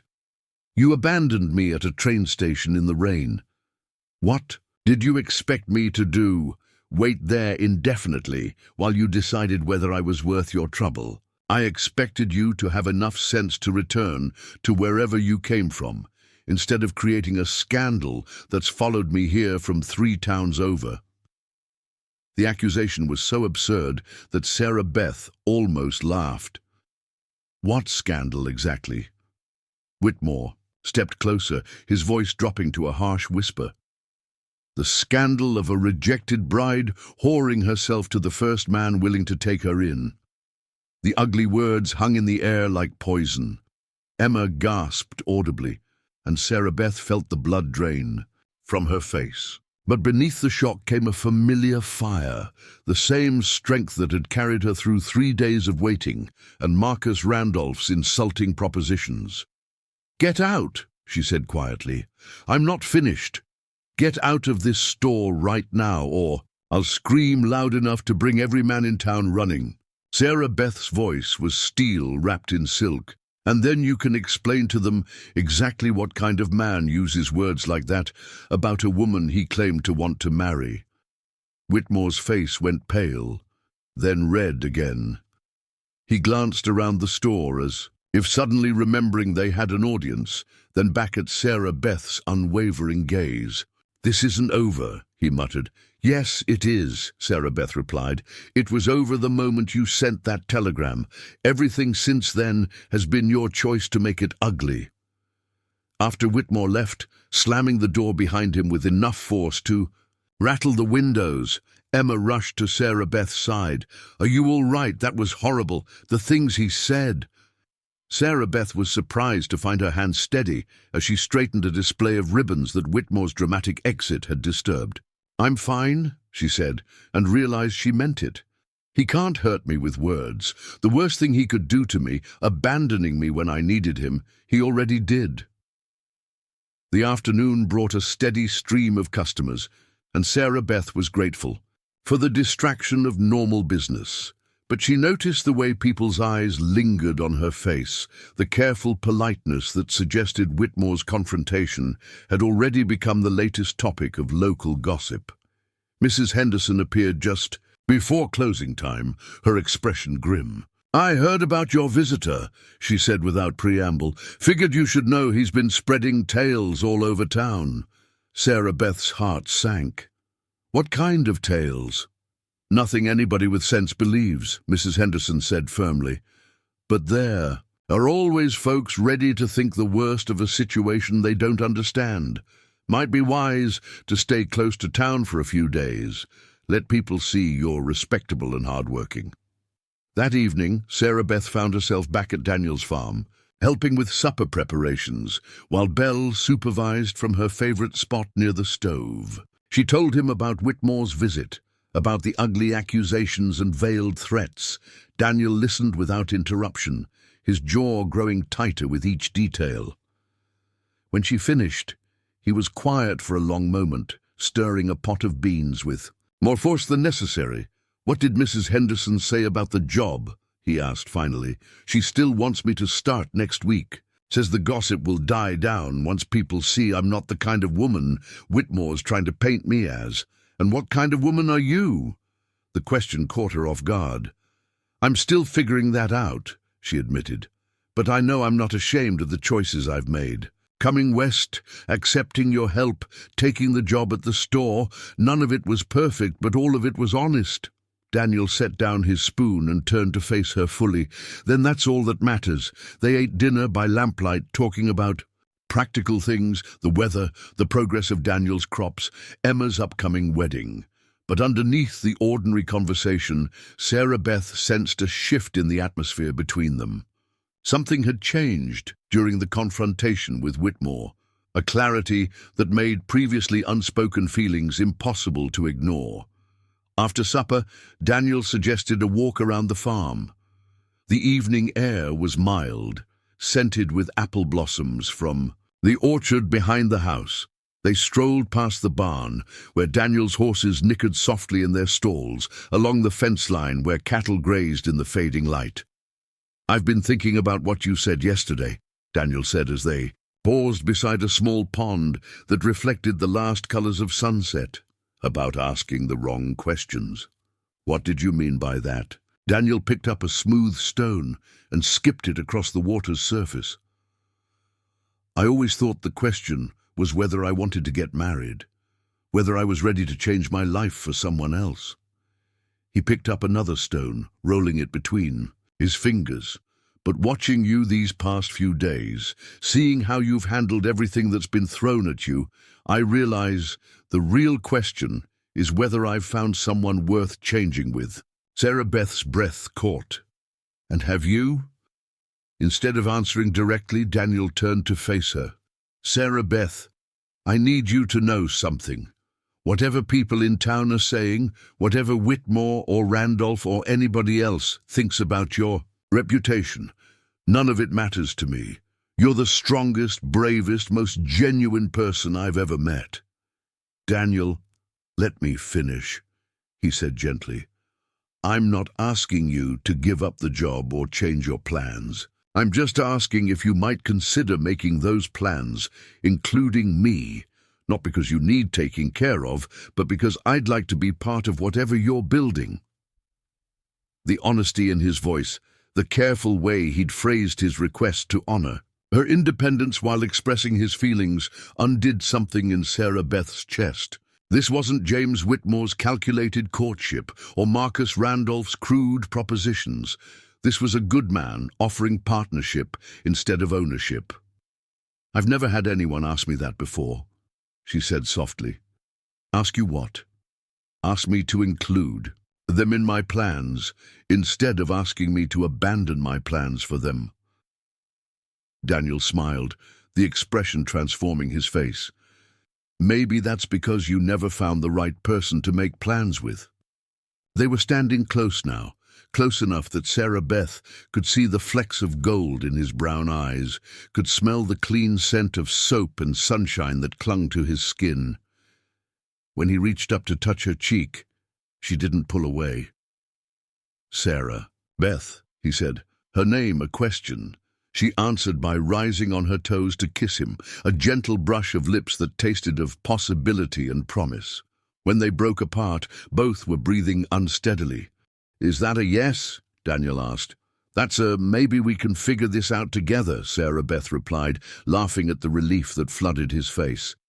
They walked back to the house hand in hand, Belle trotting ahead of them as if she approved of these new developments. On the porch, Daniel stopped and turned to face her again. "There's something else I need to tell you," he said, his expression growing serious. Sarah Beth's stomach tightened. "What is it?" "My brother Thomas. He's not really delayed in Chicago." Confusion clouded Sarah Beth's thoughts. "What do you mean?" Daniel ran a hand through his hair, looking suddenly uncertain. "He never planned to visit. The telegram I mentioned about missing his connection, I made that up. But why would you—" Understanding dawned slowly. "You were at the station looking for someone else. I was at the station because Mrs. Henderson sent word that there was a young woman stranded there who might need help. She thought I might be interested in meeting you." Sarah Beth stared at him, processing this revelation. "You mean this was all arranged?" "Not arranged exactly," Daniel said quickly. "Mrs. Henderson just thought we might be compatible. But when I saw you sitting there in the rain, looking so determined and dignified, despite everything that had happened, I forgot all about Mrs. Henderson's matchmaking and just wanted to help." The irony wasn't lost on Sarah Beth. She'd come west for an arranged marriage that failed, only to find herself falling for a man in what was apparently another kind of arrangement entirely. "Are you angry?" Daniel asked, misreading her silence. Sarah Beth considered the question seriously. Was she angry, manipulated, or simply amazed at the strange turns life could take when you stopped trying to control every outcome? "I should be," she said finally, "but I think I'm mostly grateful. If you hadn't been at that station—" "You'd have figured something out," Daniel said with certainty. "You're not the kind of woman who stays down when life knocks her over." "Maybe not," Sarah Beth agreed, "but I'm glad I didn't have to figure it out alone." They stood on the porch as darkness settled around the farm, listening to the night sounds of cattle and crickets, of wind through grain fields and the distant call of an owl. The peaceful domesticity of it felt like a promise of the life they might build together, rooted in honesty, strengthened by partnership, open to whatever surprises the future might hold. "So, what happens now?" Sarah Beth asked. Daniel squeezed her hand. "Now you start your new job, and I work my farm, and we see what we can build together one day at a time." "That's simple?" "That's simple," he confirmed. "Though I reserve the right to court you properly, with flowers and Sunday dinners and all the things a lady deserves." Sarah Beth laughed, the sound carrying across the quiet farmyard. "I'd like that very much." As Daniel walked her to the guest room door, Sarah Beth reflected on the strange journey that had brought her to this moment. A week ago, she'd been a desperate woman clinging to the hope of a loveless but secure marriage. Now she was an independent businesswoman with prospects, skills, and the beginning of something that felt like love, with a man who valued her strength instead of trying to diminish it. The transformation felt miraculous, like stepping out of a cramped, airless room into sunlight and open sky. But as she prepared for bed, Sarah Beth knew the real test would come in the days ahead, building a life based on partnership instead of dependence, creating love from mutual respect instead of need. These were challenges that would require patience, communication, and the kind of daily courage she was still learning to trust in herself. But for the first time since leaving Boston, Sarah Beth felt ready for whatever came next. She had work that mattered, friends who supported her, and a man who saw her not as a problem to be solved, but as a partner worth waiting for. It wasn't the life she'd planned, but it might just be the life she'd always needed. Sarah Beth's first week as the sole proprietor of Henderson's Dry Goods proved more challenging than either she or Mrs. Henderson had anticipated. Emma's departure left a void that couldn't be filled simply by knowing where the inventory was stored or how to calculate change. The store's rhythm depended on relationships built over years, on understanding the unspoken needs of customers who expected more than mere transactions. Mrs. Caldwell arrived on Tuesday morning with her 3 daughters in tow, expecting Sarah Beth to remember not only that she preferred blue thread for her mending, but that young Lucy was learning to embroider and would need silk floss in colors suitable for a beginner. When Sarah Beth had to ask for clarification, Mrs. Caldwell's smile grew strained. "Emma always knew exactly what we needed," she said, with the particular sharpness of someone whose routine had been disrupted. "I'm still learning everyone's preferences." Sarah Beth replied diplomatically, retrieving several spools of blue thread in different shades. "Perhaps you could help me understand what works best for Lucy's project." The diplomatic approach worked. Mrs. Caldwell's expression softened as she explained the intricacies of teaching embroidery to a 10-year-old.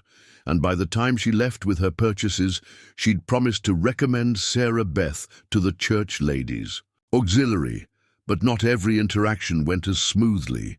The Wednesday morning rush brought a steady stream of customers, and Sarah Beth found herself falling behind on the complex dance of serving multiple people while tracking inventory and maintaining the store's organized appearance. When Mr. Garrett complained that his order of work shirts hadn't arrived as promised, Sarah Beth discovered Emma had placed the order but forgot to note it in the ledger. "This never would have happened with Emma," Mr. Garrett muttered loud enough for the other customers to hear. Sarah Beth felt heat rise in her cheeks but forced her voice to remain level. "You're absolutely right, and I apologize. Let me send a telegram to the supplier right now to track your order. If it's delayed, I'll make sure you receive a discount for the inconvenience." The willingness to take immediate action and offer compensation seemed to mollify Mr. Garrett. But Sarah Beth could feel the weight of watching eyes, the community's careful assessment of whether she would prove worthy of the trust Mrs. Henderson had placed in her. The afternoon brought unexpected relief in the form of Mrs. Patterson, who arrived with a basket of fresh cookies and an offer to help reorganize the storage room. "Transition's always hard," she said matter-of-factly, as they sorted through boxes of buttons that had somehow become jumbled together. "Folks get attached to the way things have always been. Give them time to see you're not trying to change everything. Just improve what needs improving." "What if I can't live up to their expectations?" Mrs. Patterson paused in her sorting to study Sarah Beth's face. "Honey, you traveled halfway across the country by yourself to start a new life. You survived being abandoned at a train station and turned it into an opportunity. You faced down men who tried to intimidate you and came out stronger. I think you can handle selling buttons and fabric to folks who've known you for less than a week." The simple confidence in Mrs. Patterson's voice steadied Sarah Beth in a way she hadn't expected. She'd been so focused on proving herself to the community that she'd forgotten to trust in the strength that had brought her this far.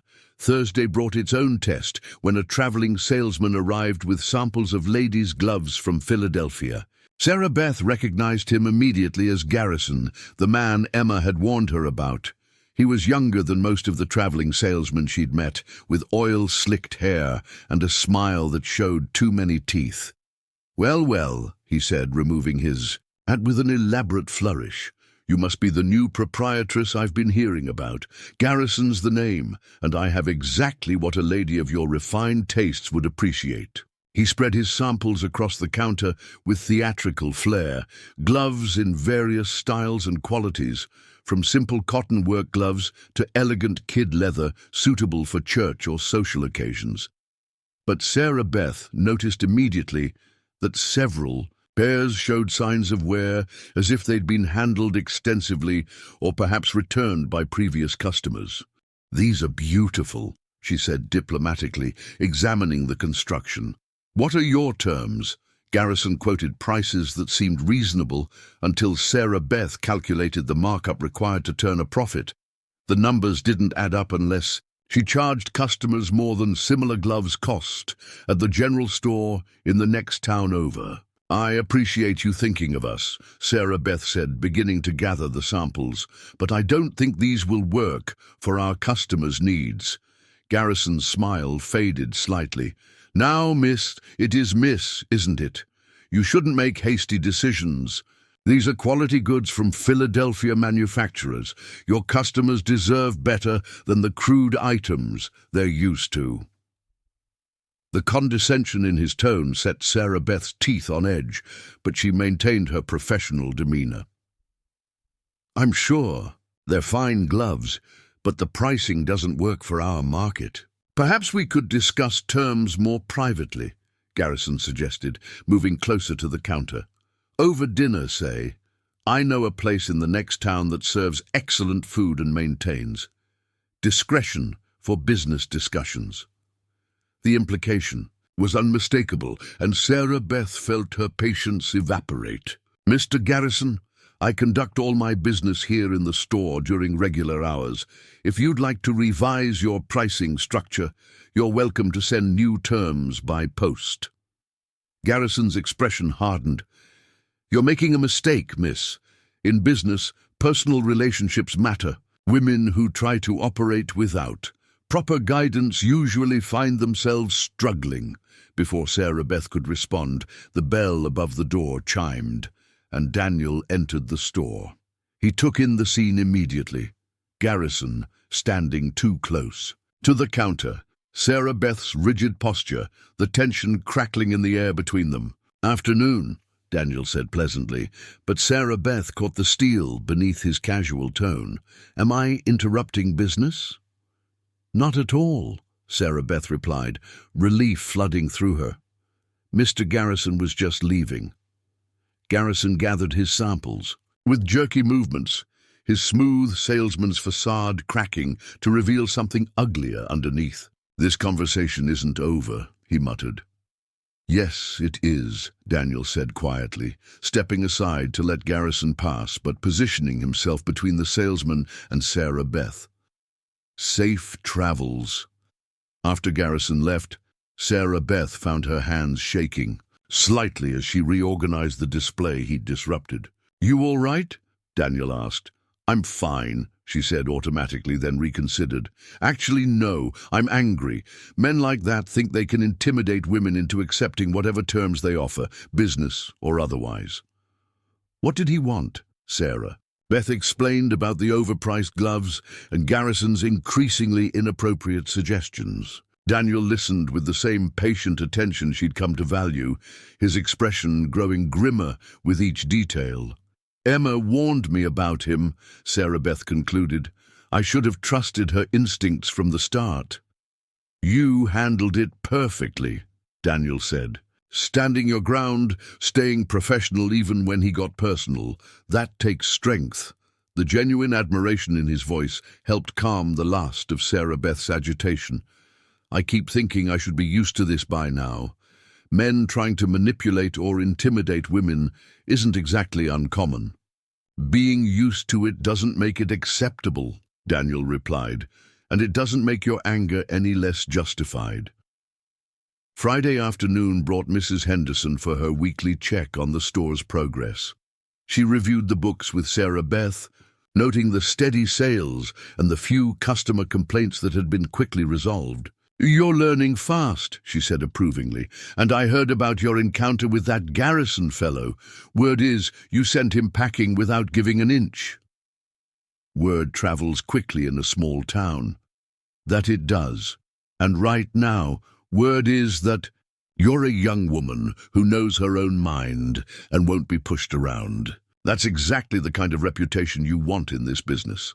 Mrs. Henderson paused in her review of the inventory ledger. There is one thing we should discuss. I've had an inquiry about expanding our ladies' clothing selection. Seems there's interest in ready-made dresses for women who can't afford custom tailoring, but want something better than what they can sew themselves. Sarah Beth's pulse quickened with excitement. That sounds like exactly the kind of expansion Emma mentioned. Do you think there's enough demand? I think there's enough demand if we handle it right. Would require ordering from suppliers back east, someone with good taste and understanding of what works for working women versus what's purely fashionable. The opportunity was exactly what Sarah Beth had hoped for. A chance to use her knowledge of fashion and quality to build something new, to put her own mark on the business beyond simply maintaining what Emma had established. I'd love to try, she said. I could write to suppliers in Boston, maybe start with a small selection and see how it sells. Let's talk about it more next week, Mrs. Henderson said. But I like your enthusiasm.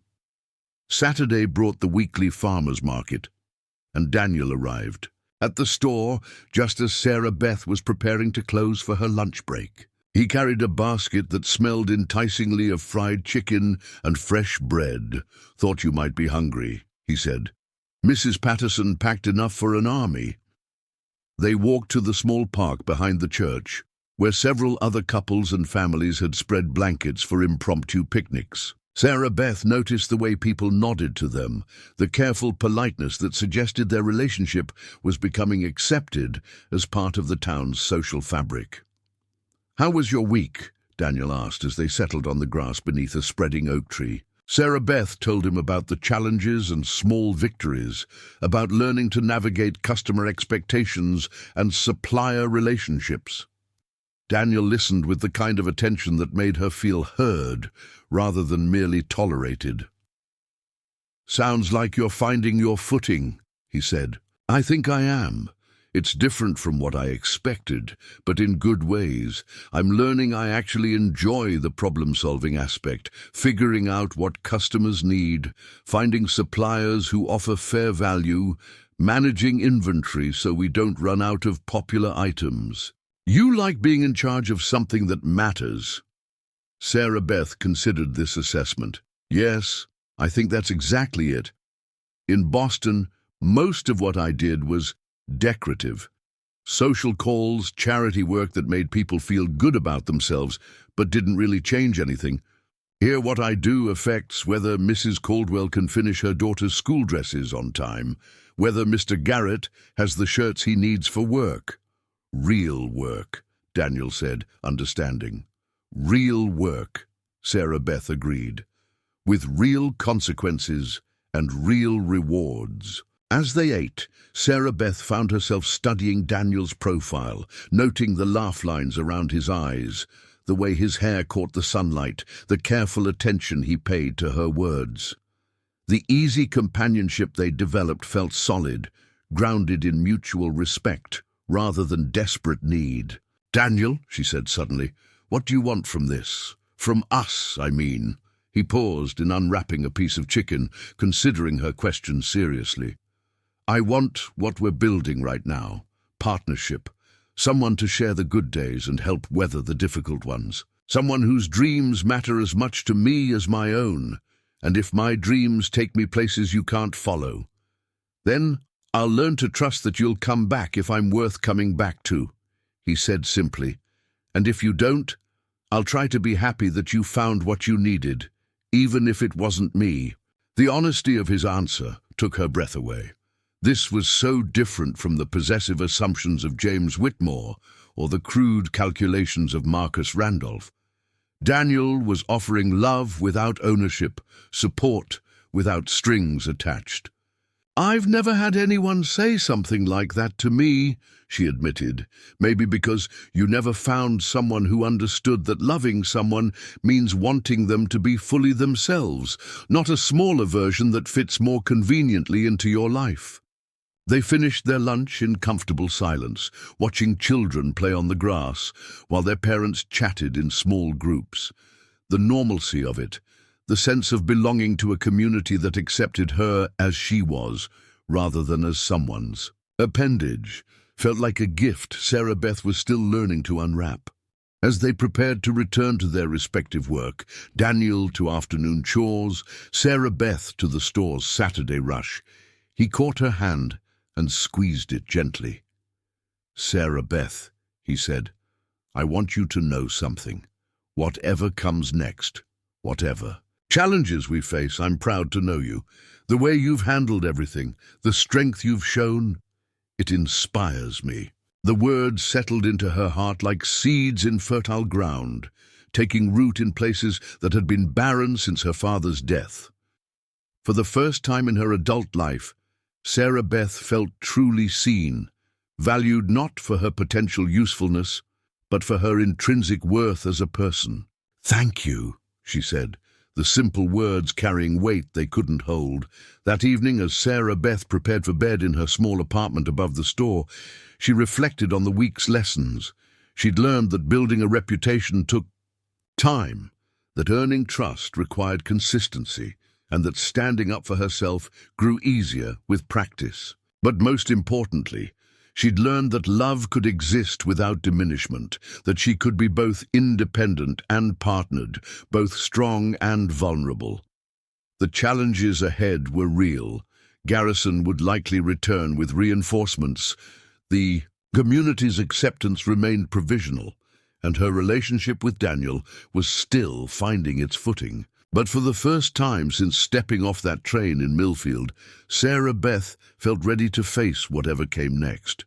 She was no longer the desperate woman who'd waited 3 days in the rain for a man who'd already decided she wasn't worth his trouble. She was someone who'd built her own shelter, created her own opportunities, and found love that enhanced rather than diminished her strength.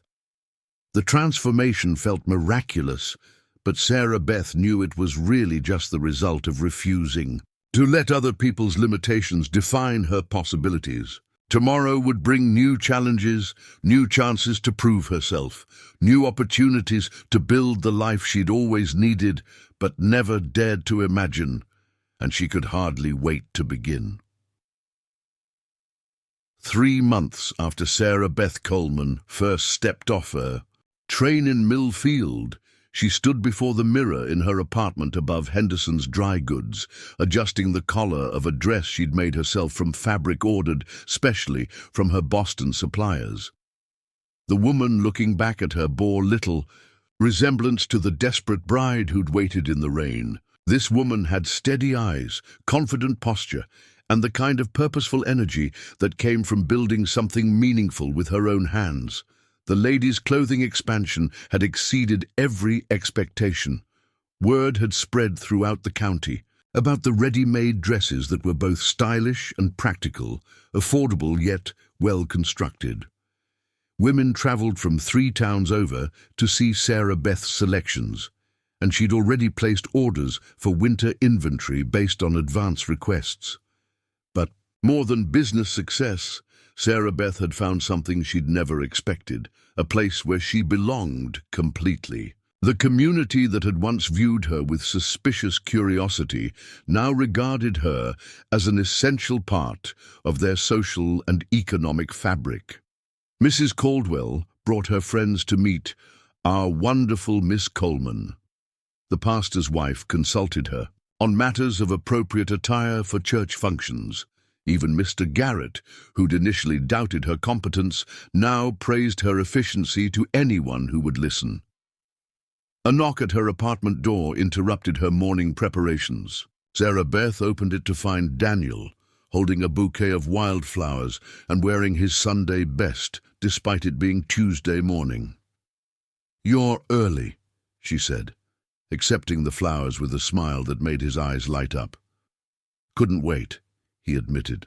"Besides, I have something to ask you, and I didn't want to do it in front of the whole town." Sarah Beth's pulse quickened as Daniel took her hands in his. Over the past months, their relationship had deepened naturally, built on shared values, mutual respect, and the kind of daily affection that grew stronger rather than dimmer with familiarity. But they'd never spoken explicitly about marriage, both seemingly content to let their partnership evolve at its own pace. "Sarah Beth," Daniel began, his voice slightly unsteady. "I know we've talked about building a life together, about being partners in whatever comes next. But I want to make it official. I want to marry you, not because you need taking care of, but because I can't imagine facing the future without you beside me." He reached into his pocket and withdrew a simple gold band, elegant in its understated beauty. "This was my grandmother's ring. She always said it should go to a woman who chose love over convenience, strength over security."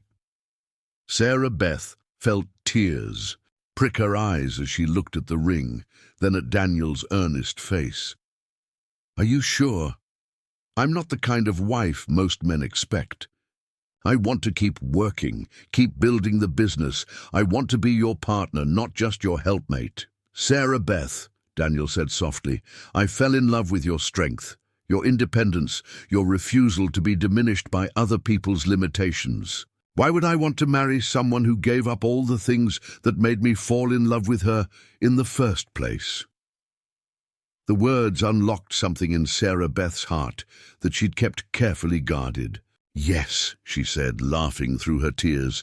"Yes, absolutely yes." Daniel slipped the ring onto her finger, and it fit as if it had been made for her. They stood in her small apartment, holding each other close, both marveling at how perfectly their individual dreams had woven together into something neither could have imagined alone. "When?" Sarah Beth asked, pulling back to look at his face. "Whenever you want," Daniel replied. "Though I was thinking we might talk to Reverend Matthews about a ceremony next month. Give people time to plan, but not so much time they start offering unsolicited advice about every detail." Sarah Beth laughed, knowing exactly what he meant. Small-town communities took weddings seriously, and everyone would have opinions about everything, from the flowers to the food to the appropriateness of the bride continuing to work after marriage. "Next month sounds perfect," she agreed. "Simple ceremony, just family and close friends. And then," Daniel asked, his eyes dancing with possibilities, "and then we figure out how to merge two independent lives into one partnership," Sarah Beth said. "Keep the store, keep the farm, build something together that's bigger than what either of us could create alone."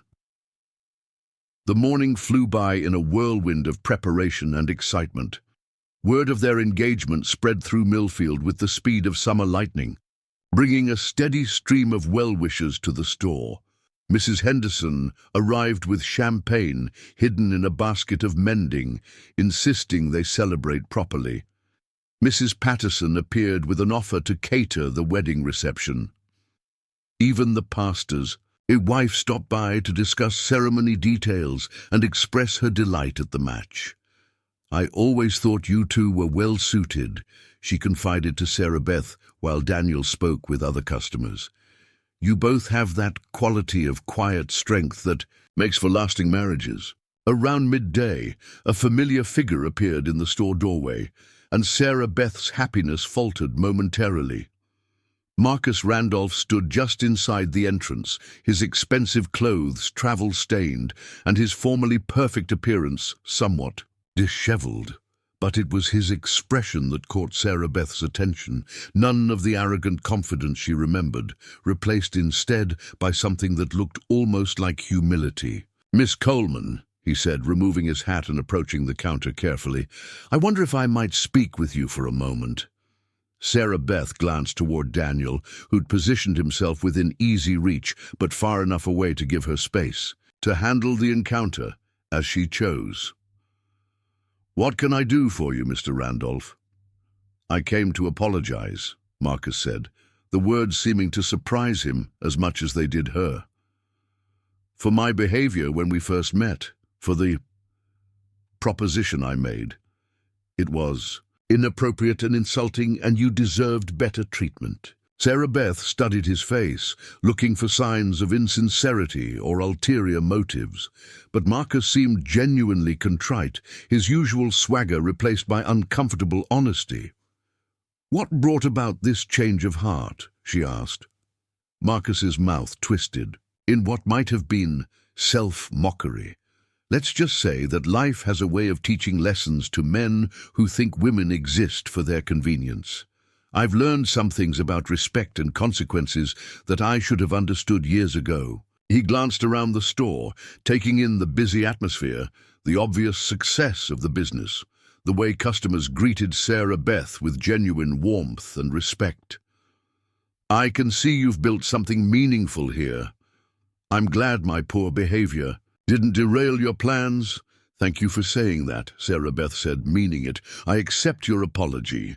Marcus nodded, settled his hat back on his head, and turned to go. At the doorway, he paused and looked back. "For what it's worth, Miss Coleman, I think you made the right choice. You deserve a man who sees your strength as an asset, not a challenge to overcome." After he left, Daniel approached the counter with raised eyebrows. "That was unexpected. People can change," Sarah Beth said thoughtfully. "Not often, and not easily. But sometimes circumstances force us to examine who we really are versus who we thought we were." The afternoon brought its own surprise, in the form of a well-dressed woman stepping down from the eastbound train. Sarah Beth recognized her immediately, despite the months that had passed, her mother looking older and more uncertain than Sarah Beth remembered. They met on the platform where Sarah Beth's journey had begun, the symbolism not lost on either of them. For a moment, neither spoke, both taking measure of the changes time and distance had wrought.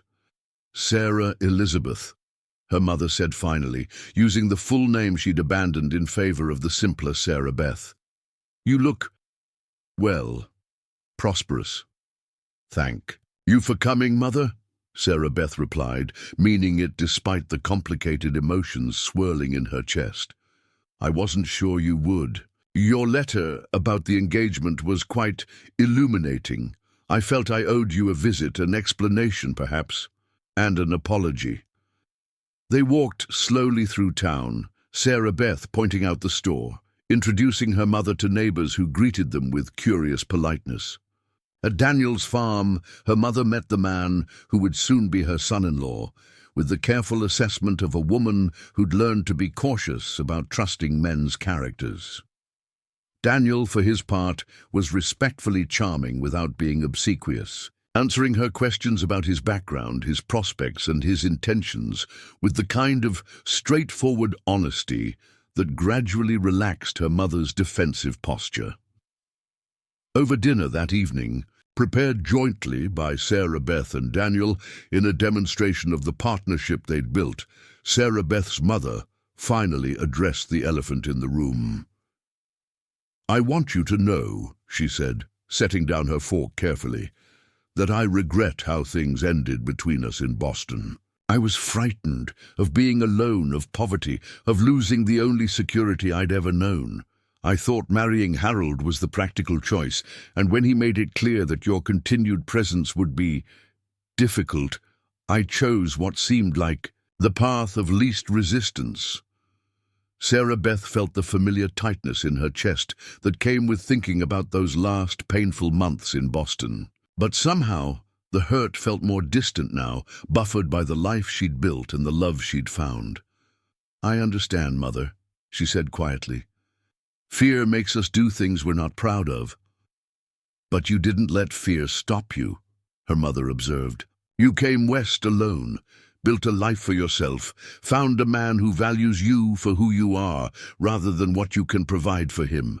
You were braver than I ever was." The conversation that followed was difficult but necessary, filled with explanations, apologies, and tentative steps toward understanding. Sarah Beth learned that her mother's second marriage had been less happy than she'd hoped, that Harold's character had proven as unpleasant in daily life as it had seemed during their brief courtship. Her mother had come west, not just to attend the wedding, but to see if there might be a place for her in the new life Sarah Beth had created. "I'm not asking to move in with you," her mother clarified quickly. "But perhaps I could find a small house nearby, some useful work to occupy my time. I've missed you, Sarah Elizabeth. I've missed having a daughter." The wedding took place on a perfect October morning, with leaves turning gold and red outside the church windows, and the whole community gathered to witness the union of two people who'd found each other through circumstances no one could have planned. Sarah Beth wore a dress of cream-colored silk that she'd sewn herself, with her grandmother's pearls and her new mother-in-law's ring. Daniel wore his best suit with a wildflower boutonniere that matched the bouquet Belle had somehow avoided destroying, despite her enthusiastic participation in the morning's preparations. Reverend Matthews kept the ceremony simple but meaningful, emphasizing the partnership aspect of marriage that had drawn Sarah Beth and Daniel to each other. When they exchanged vows, both spoke words they'd written themselves, promises that acknowledged their individual strengths while celebrating their choice to face the future together. "I promise to be your partner in all things," Sarah Beth said, her voice clear and steady, "to support your dreams as I hope you'll support mine, to trust in your strength while never diminishing my own. I promise to love you, not despite your independence, but because of it," Daniel replied. "To be the kind of husband who makes your life fuller, not smaller, and to build with you a love that encourages rather than constrains."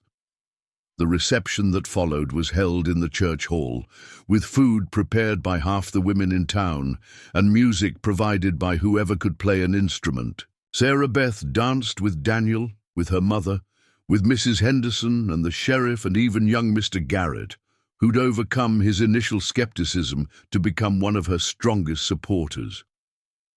As the evening wound down and guests began to drift home to their own lives and responsibilities, Sarah Beth found herself standing on the church steps with Daniel, looking out over the town that had become her home. Millfield spread before them in the moonlight, the main street with its shops and businesses, the houses where families slept peacefully, the fields beyond where crops would grow come spring.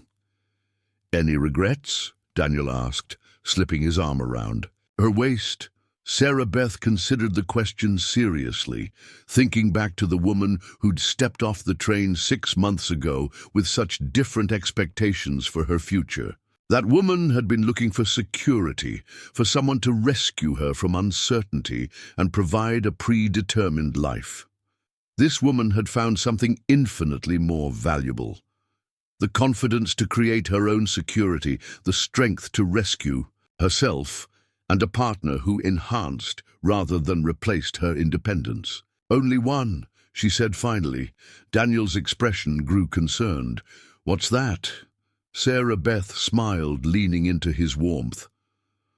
"I regret that I spent so many years thinking I had to choose between love and independence, between being strong and being cherished. I wish I'd known sooner that the right person would see those as complementary rather than contradictory." "Well," Daniel said, pressing a kiss to the top of her head, "you know now, and we have the rest of our lives to prove it's true." As they walked home together, to the farm that would now be theirs to share, past the store that would continue to thrive under Sarah Beth's capable management, she reflected on the strange journey that had brought her to this moment. A rejected bride had waited 3 days in the rain, and instead of the wrong man arriving, she'd discovered that sometimes the universe conspired to put exactly the right person in exactly the right place at exactly the right time. The woman who'd once measured her worth by her acceptability to men she'd never met now measured it by the business she'd built, the community she'd served, and the love she'd found with someone who valued her strength as much as her softness. It wasn't the life she'd planned, but it was infinitely better than anything she could have imagined. 6 months after Sarah Beth Coleman first waited in the rain for a future that never came, she walked into a future she'd built with her own hands, supported by a man who'd chosen to love her, not because she needed rescuing, but because she was worth the wait. And as Belle trotted ahead of them toward home, tail wagging with approval at the way things had turned out, Sarah Beth knew that sometimes the very best beginnings started with what looked like an ending. Sometimes you had to be brave enough to wait in the rain for something better than you'd ever dared to hope for. Sometimes the wrong man arriving turned out to be exactly right. Up next, you've got 2 more standout stories right on your screen. If this one hits the mark, you won't want to pass these up. Just click and check them out. And don't forget to subscribe and turn on the notification bell so you don't miss any upload from us.